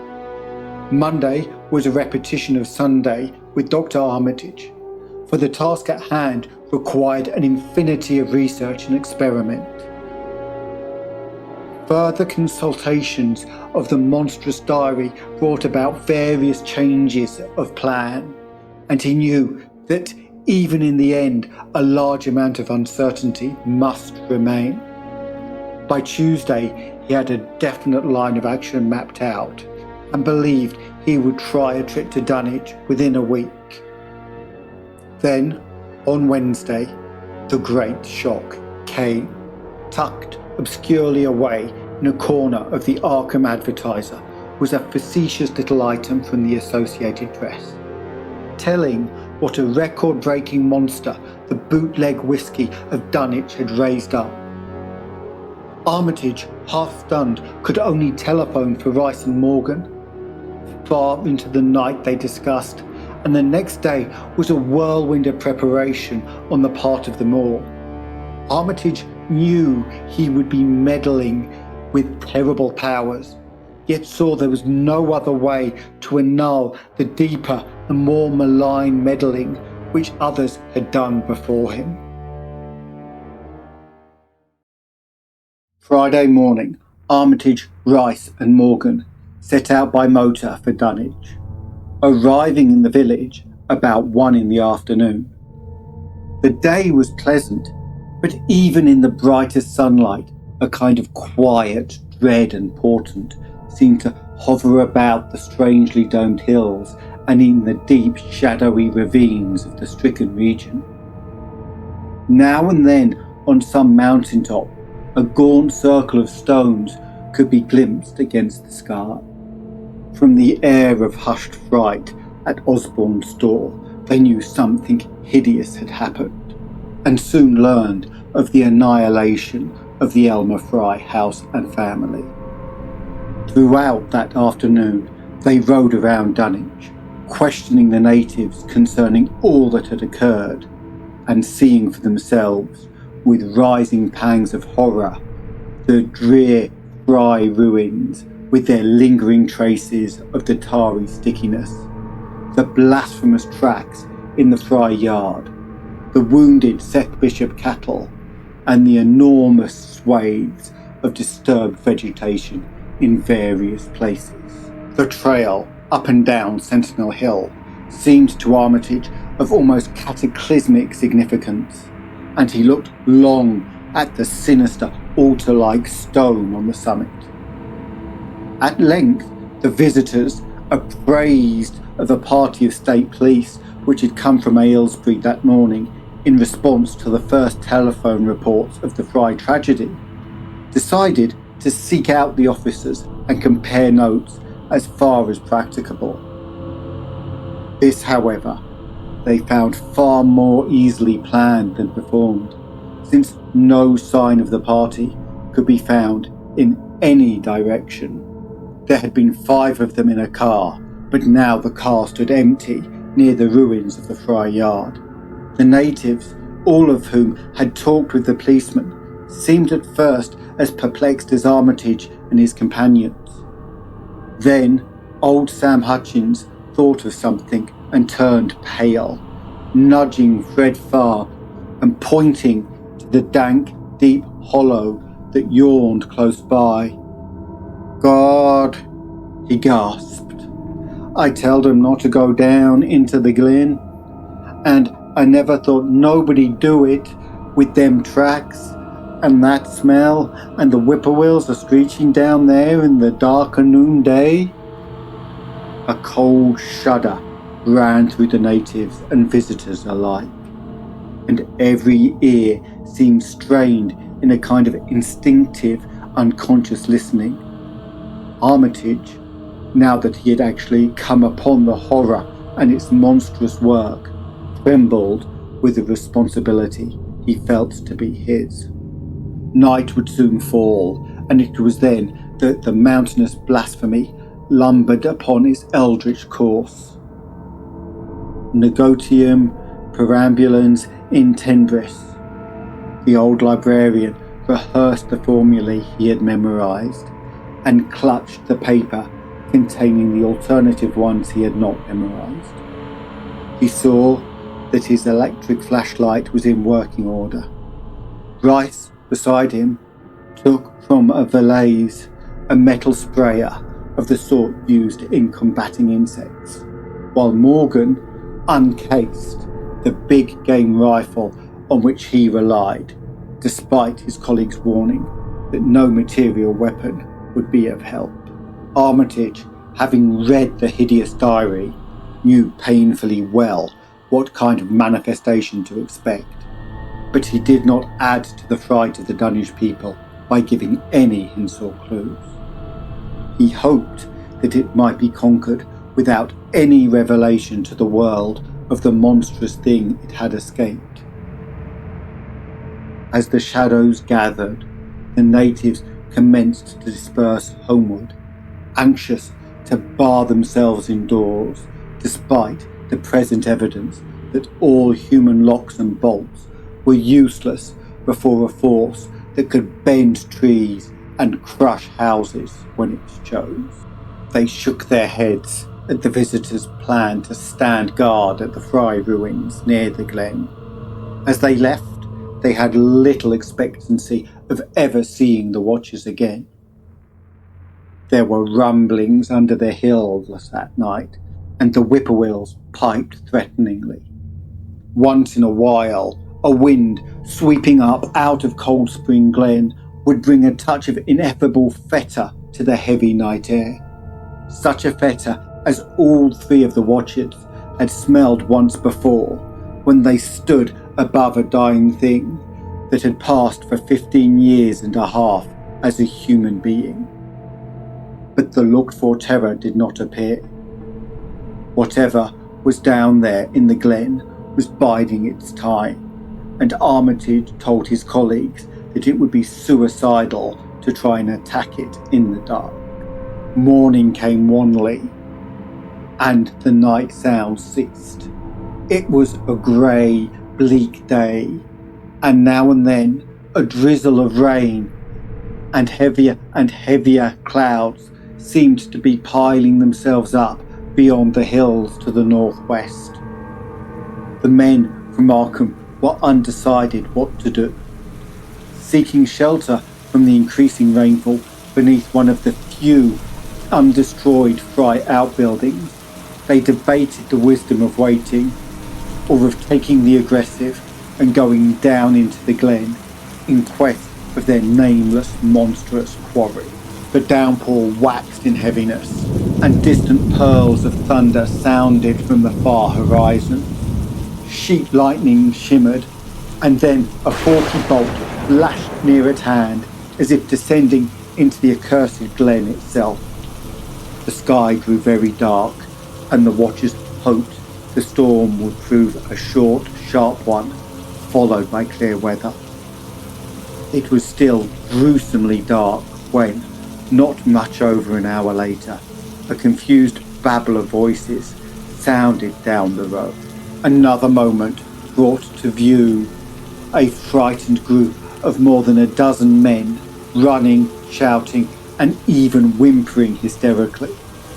Someone in the lead began sobbing out words, and the Arkham men started violently when those words developed a coherent form. "Oh my God! My God!" the voice choked out. "It's a-going again! And this time by day! It's out! It's about and a-moving this very minute! And only the Lord knows when it'll be on us all!" The speaker panted into silence, but another took up his message. "Now, an hour ago, Zeb Whatley here heard the phone a-ringing, and it was Miss Corey, George's wife, that lives down by the junction.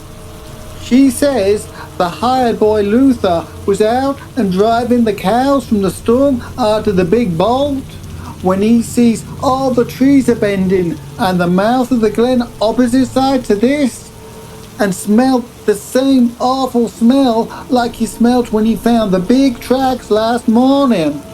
And he says there was a swishing, lapping sound more than the bending trees and bushes could make. And all of a sudden, the trees along the road began to get pushed one side, and there was an awful stomping and a splashing in the mud. But mind ye, Luther, he didn't see nothing at all, only just the bending trees and underbush. Then far ahead, where Bishop's Brook goes under the road, he heard an awful creaking and straining on the bridge, and he says he could tell the sounds of wood are starting to crack and split, and all the while he never see a thing, only them there trees and bushes a bending. And when the swishing sound got very far off, on the road towards Wizard Whatley's and Sentinel Hill, Luther, he had the guts to step up where he'd heard first and look at the ground. It was all mud and water, and the sky was dark, and the rain was whipping about old tracks about as fast as it could be. But beginning at the glen mouth, while the tree bed moved, there was still some of them awful prints, big as barrels, like he seen on Monday. At this point, the first excited speaker interrupted. "But that ain't the trouble now. That was only the start. Zeb here was a-calling folks up, and everybody was a-listening in when a call from Seth Bishop's cut in. His housekeeper, Sally, was crying unfit to kill. She'd just seen the trees a-bending beside the road, and says there was a kind of mushy sound, like an elephant puffing and treading and heading for the house. She up and spoke sudden of a fearful smell, and says her boy Chauncey was a-screaming as how it was just like what he smelt up to the Whatley ruins Monday morning, and the dogs was all barking and whining awful. And then she let out a terrible yell and says the shed down the road had just caved in like the storm had blowed it over. Only the wind weren't strong enough to do that. Everybody was a-listening, and you could hear lots of folks on the wire a-gasping. All at once, Sally, she yelled again and said the front yard picket fence bed just crumpled up, though there weren't no sign of what done it. Then everybody on the line could hear Chauncey and Alcest Bishop a-yelling too. And Sally was shrieking about that something heavy had struck the house. Not lightning or nothing, but something heavy again the front. It kept launching itself again and again, though you couldn't see nothing about the front windows. And then, lines of fright deepened on every face, and Armitage, shaken as he was, had barely poise enough to prompt the speaker. And then Sally, she yelled out, "Oh, help! The house is a-caving in!" And on the wire we could hear a terrible crashing and a whole flock of screaming. Just like when Elmer Fry's place was took, only worse. The man paused, and another of the crowd spoke. "That's not all. Not a sound, nor a squeak over the phone after that. Just still like. We that heard it got out Fords and wagons and rounded up as many able-bodied menfolks as we could get at Corey's place, and come up here to see what you thought best to do. Not for what I think is the Lord's judgment for our iniquities, and no mortal can ever set aside."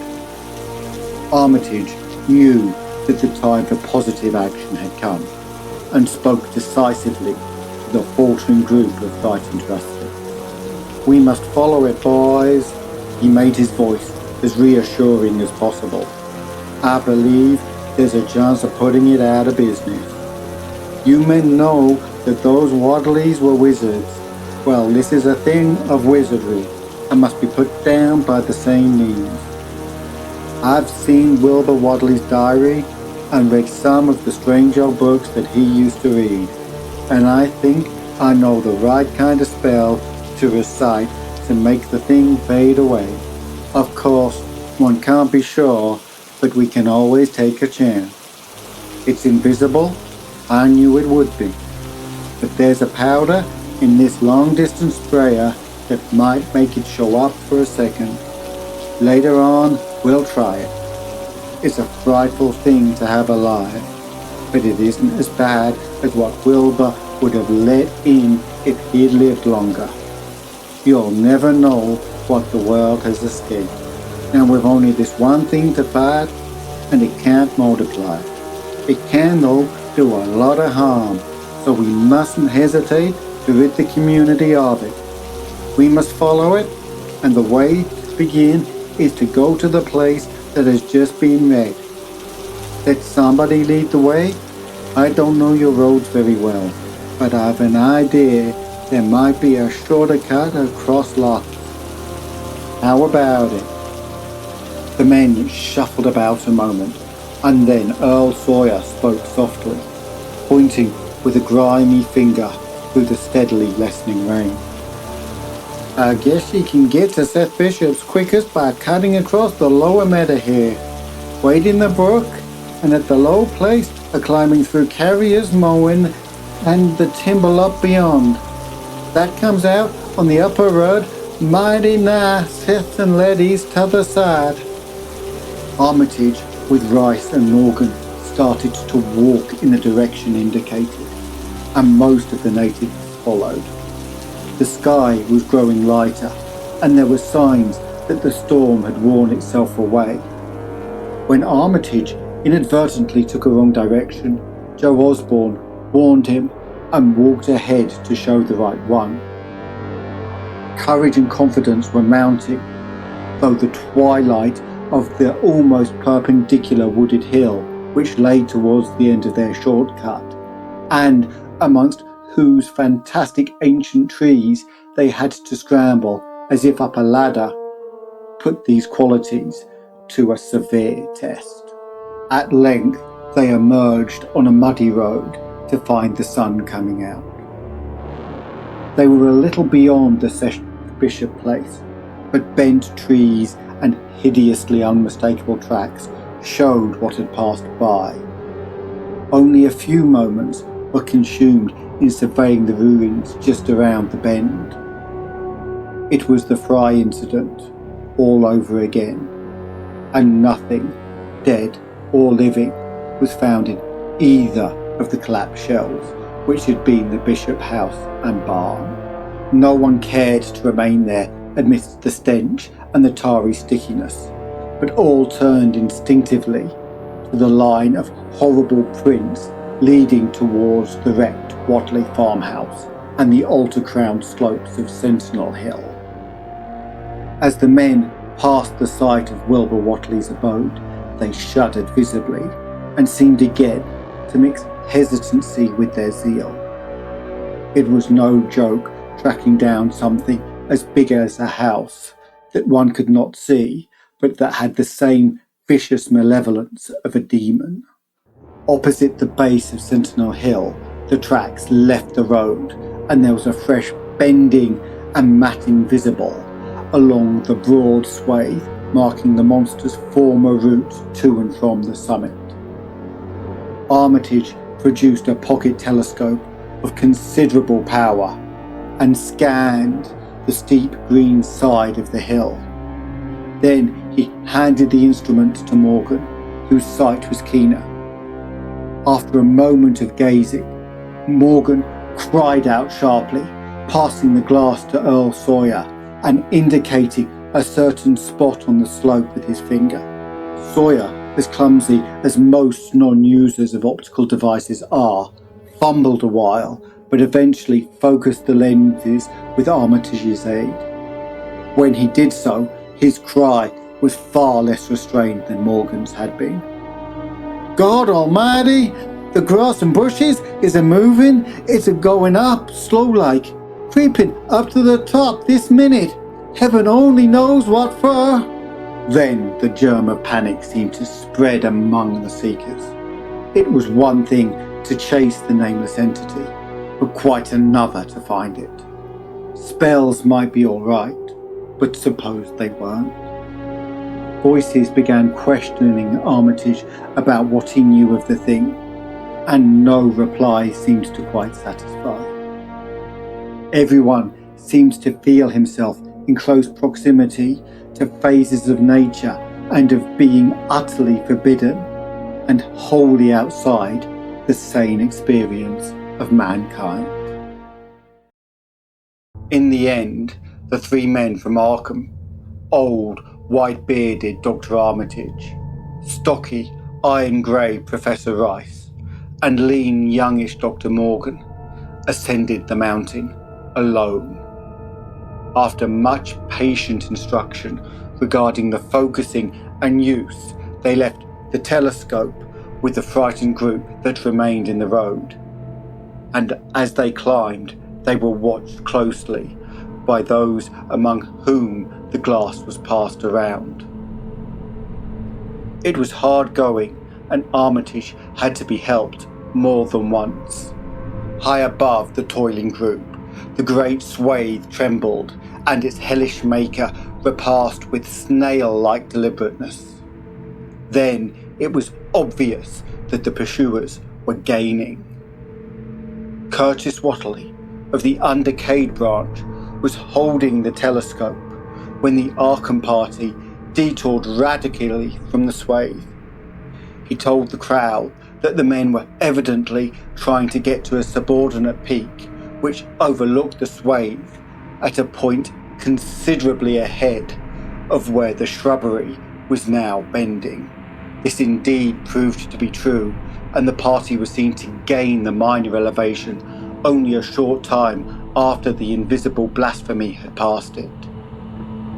Then Weasley Corey, who had taken the glass, cried out that Armitage was adjusting the sprayer which Rice held, and that something must be about to happen.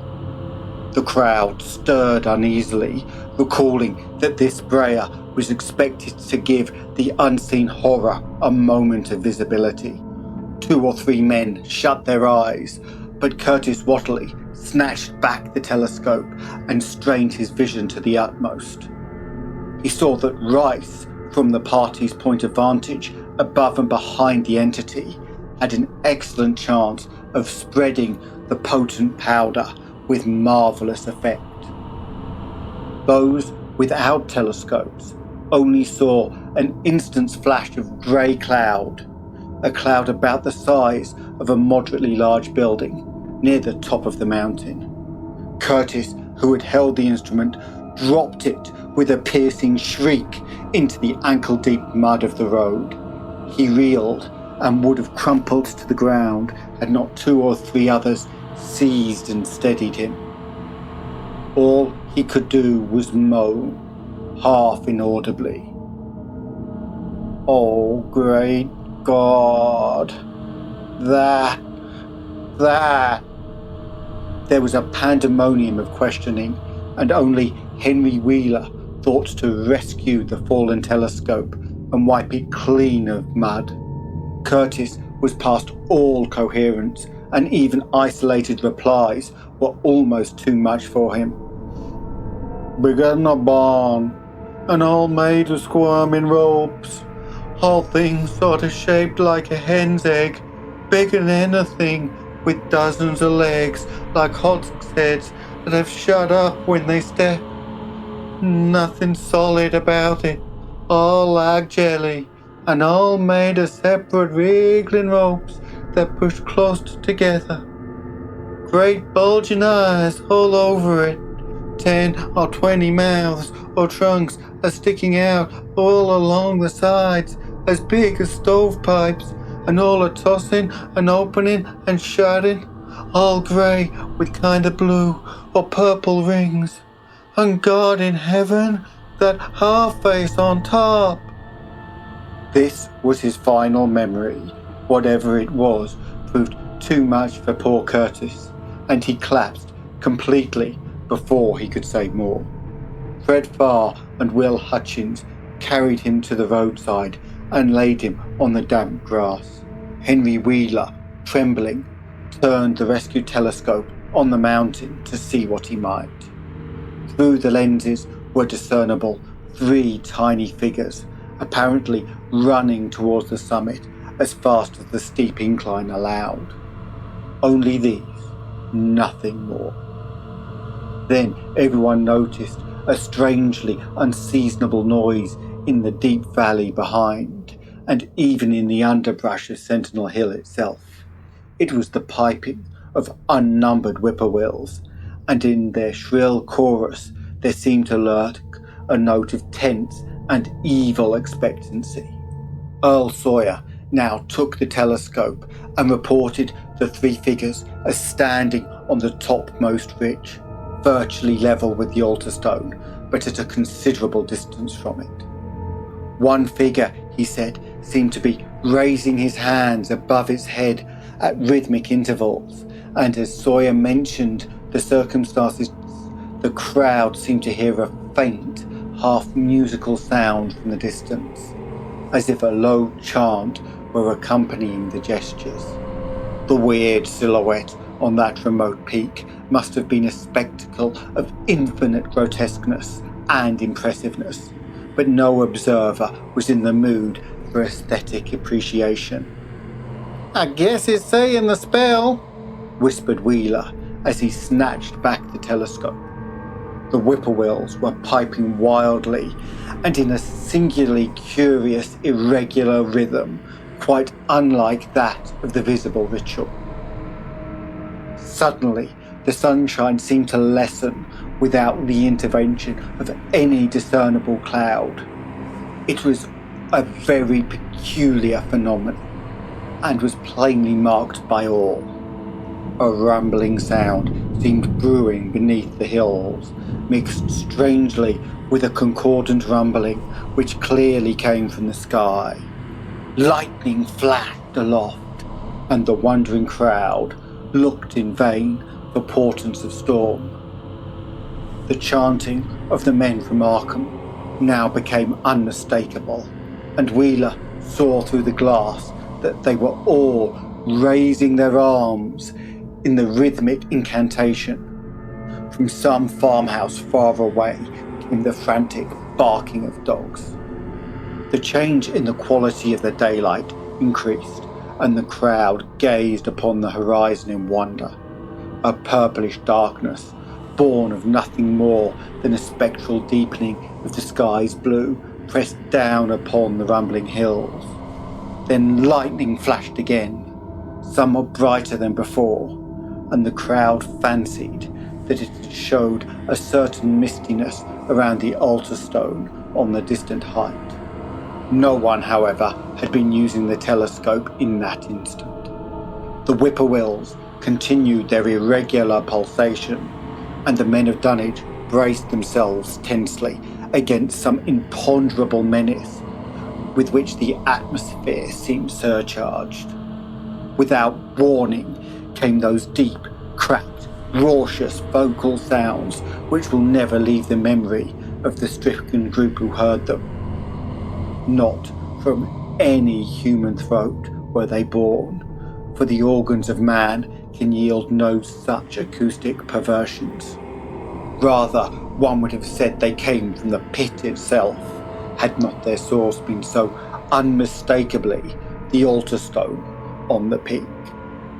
It is almost erroneous to call them sounds at all, since so much of their ghastly infra-bass timbre spoke to dim seats of consciousness and terror far subtler than the ear.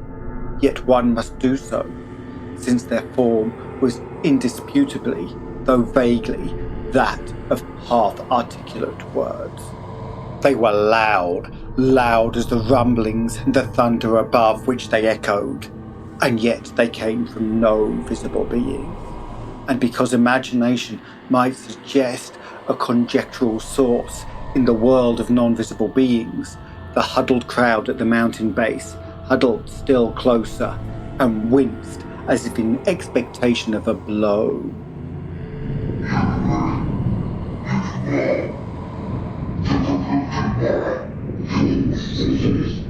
Rang the hideous croaking out of space.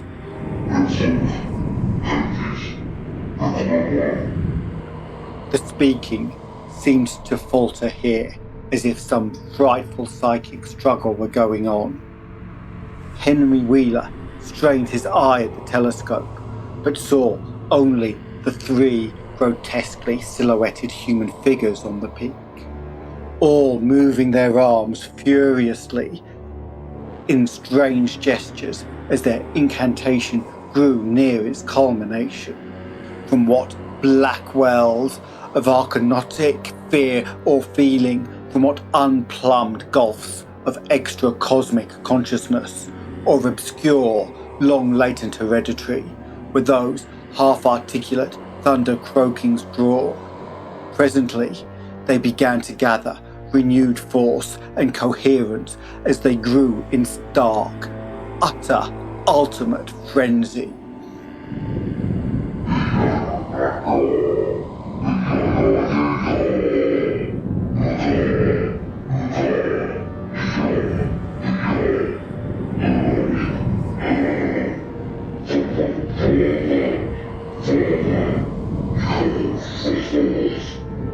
But that was all. The pallid group in the road, still reeling at the indisputably English syllables that had poured thickly and thunderously down from the frantic vacancy beside that shocking altar stone, were never to hear such syllables again. Instead, they jumped violently at the terrific report which seemed to rend the hills, the deafening cataclysmic peal whose source, be it inner earth or sky, no hearer was ever able to place.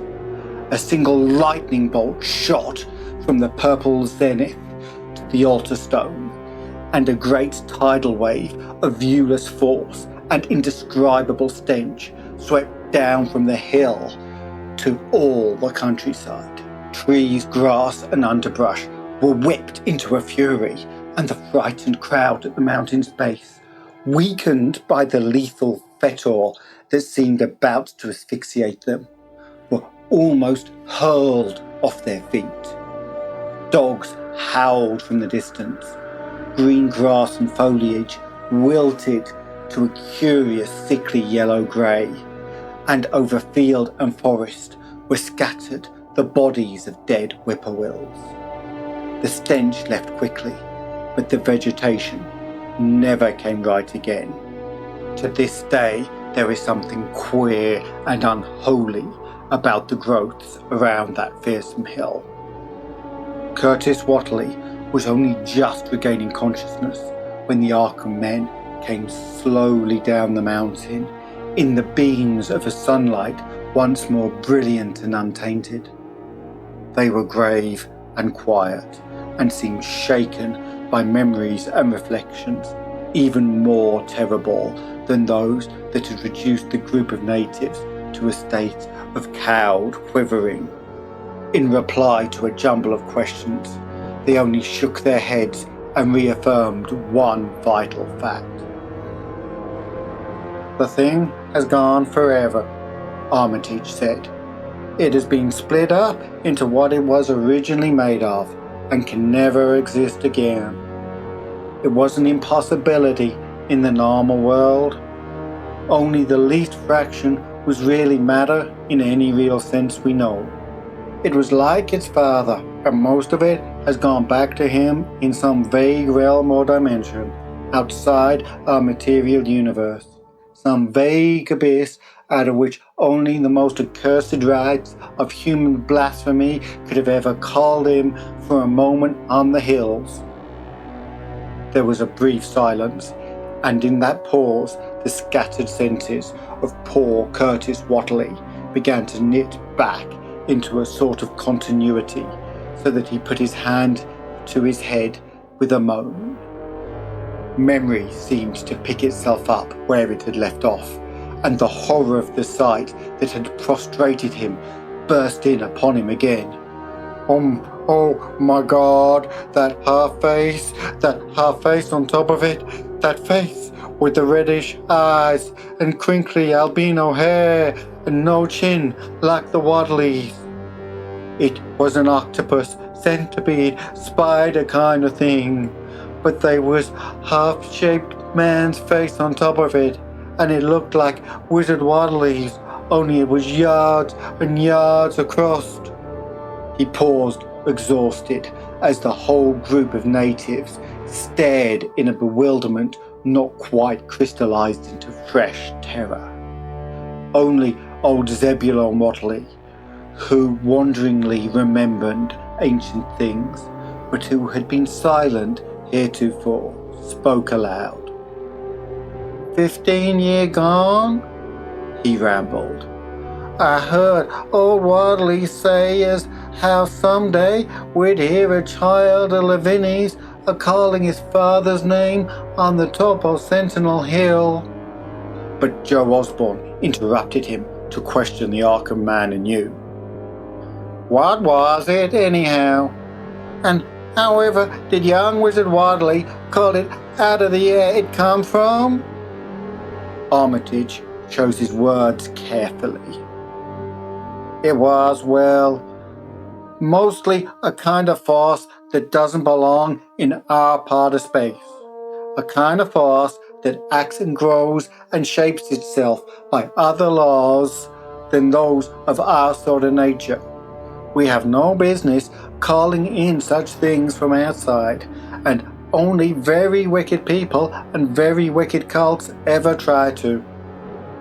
There was some of it in Wilbur Whatley himself, enough to make a devil and a precocious monster of him, and to make his passing out a pretty terrible sight. I'm gonna burn his accursed diary, and if you men are wise, you'll dynamite that altar stone up there and pull down all the rings of standing stones on the other hills. Things like that brought down the beings those Whatleys were so fond of.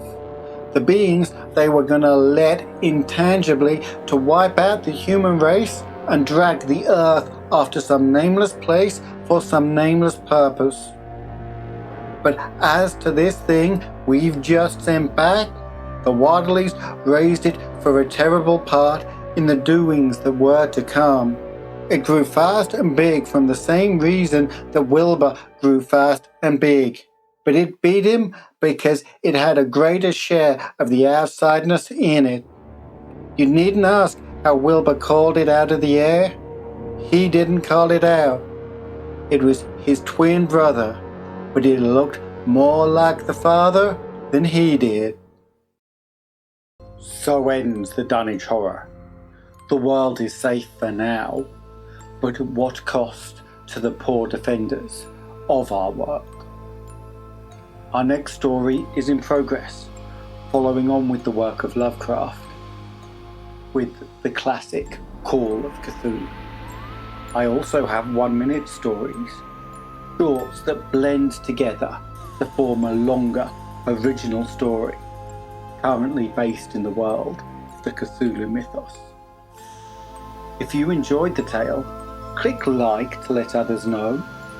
Subscribing will let you travel with us on future adventures, with the bell notifying you as we set off. If you want to join our band of intrepid explorers of the unknown, come visit us on Patreon, where we have a Discord server where you can share in the discussion about the stories told with both myself and other members. There will also be behind the scenes content and options to guide which stories are chosen. Let me know in the comments if you would like to experience more Lovecraft in later episodes, and if there are any specific stories you would like to see portrayed in this format. See the description for details of the Patreon, our other social media pages, and for a link to Canje Studios to find out about the Arkham horror board games. Until next time, farewell, and remember, in the fight against evil, we may win the battle, but we can never truly win the war.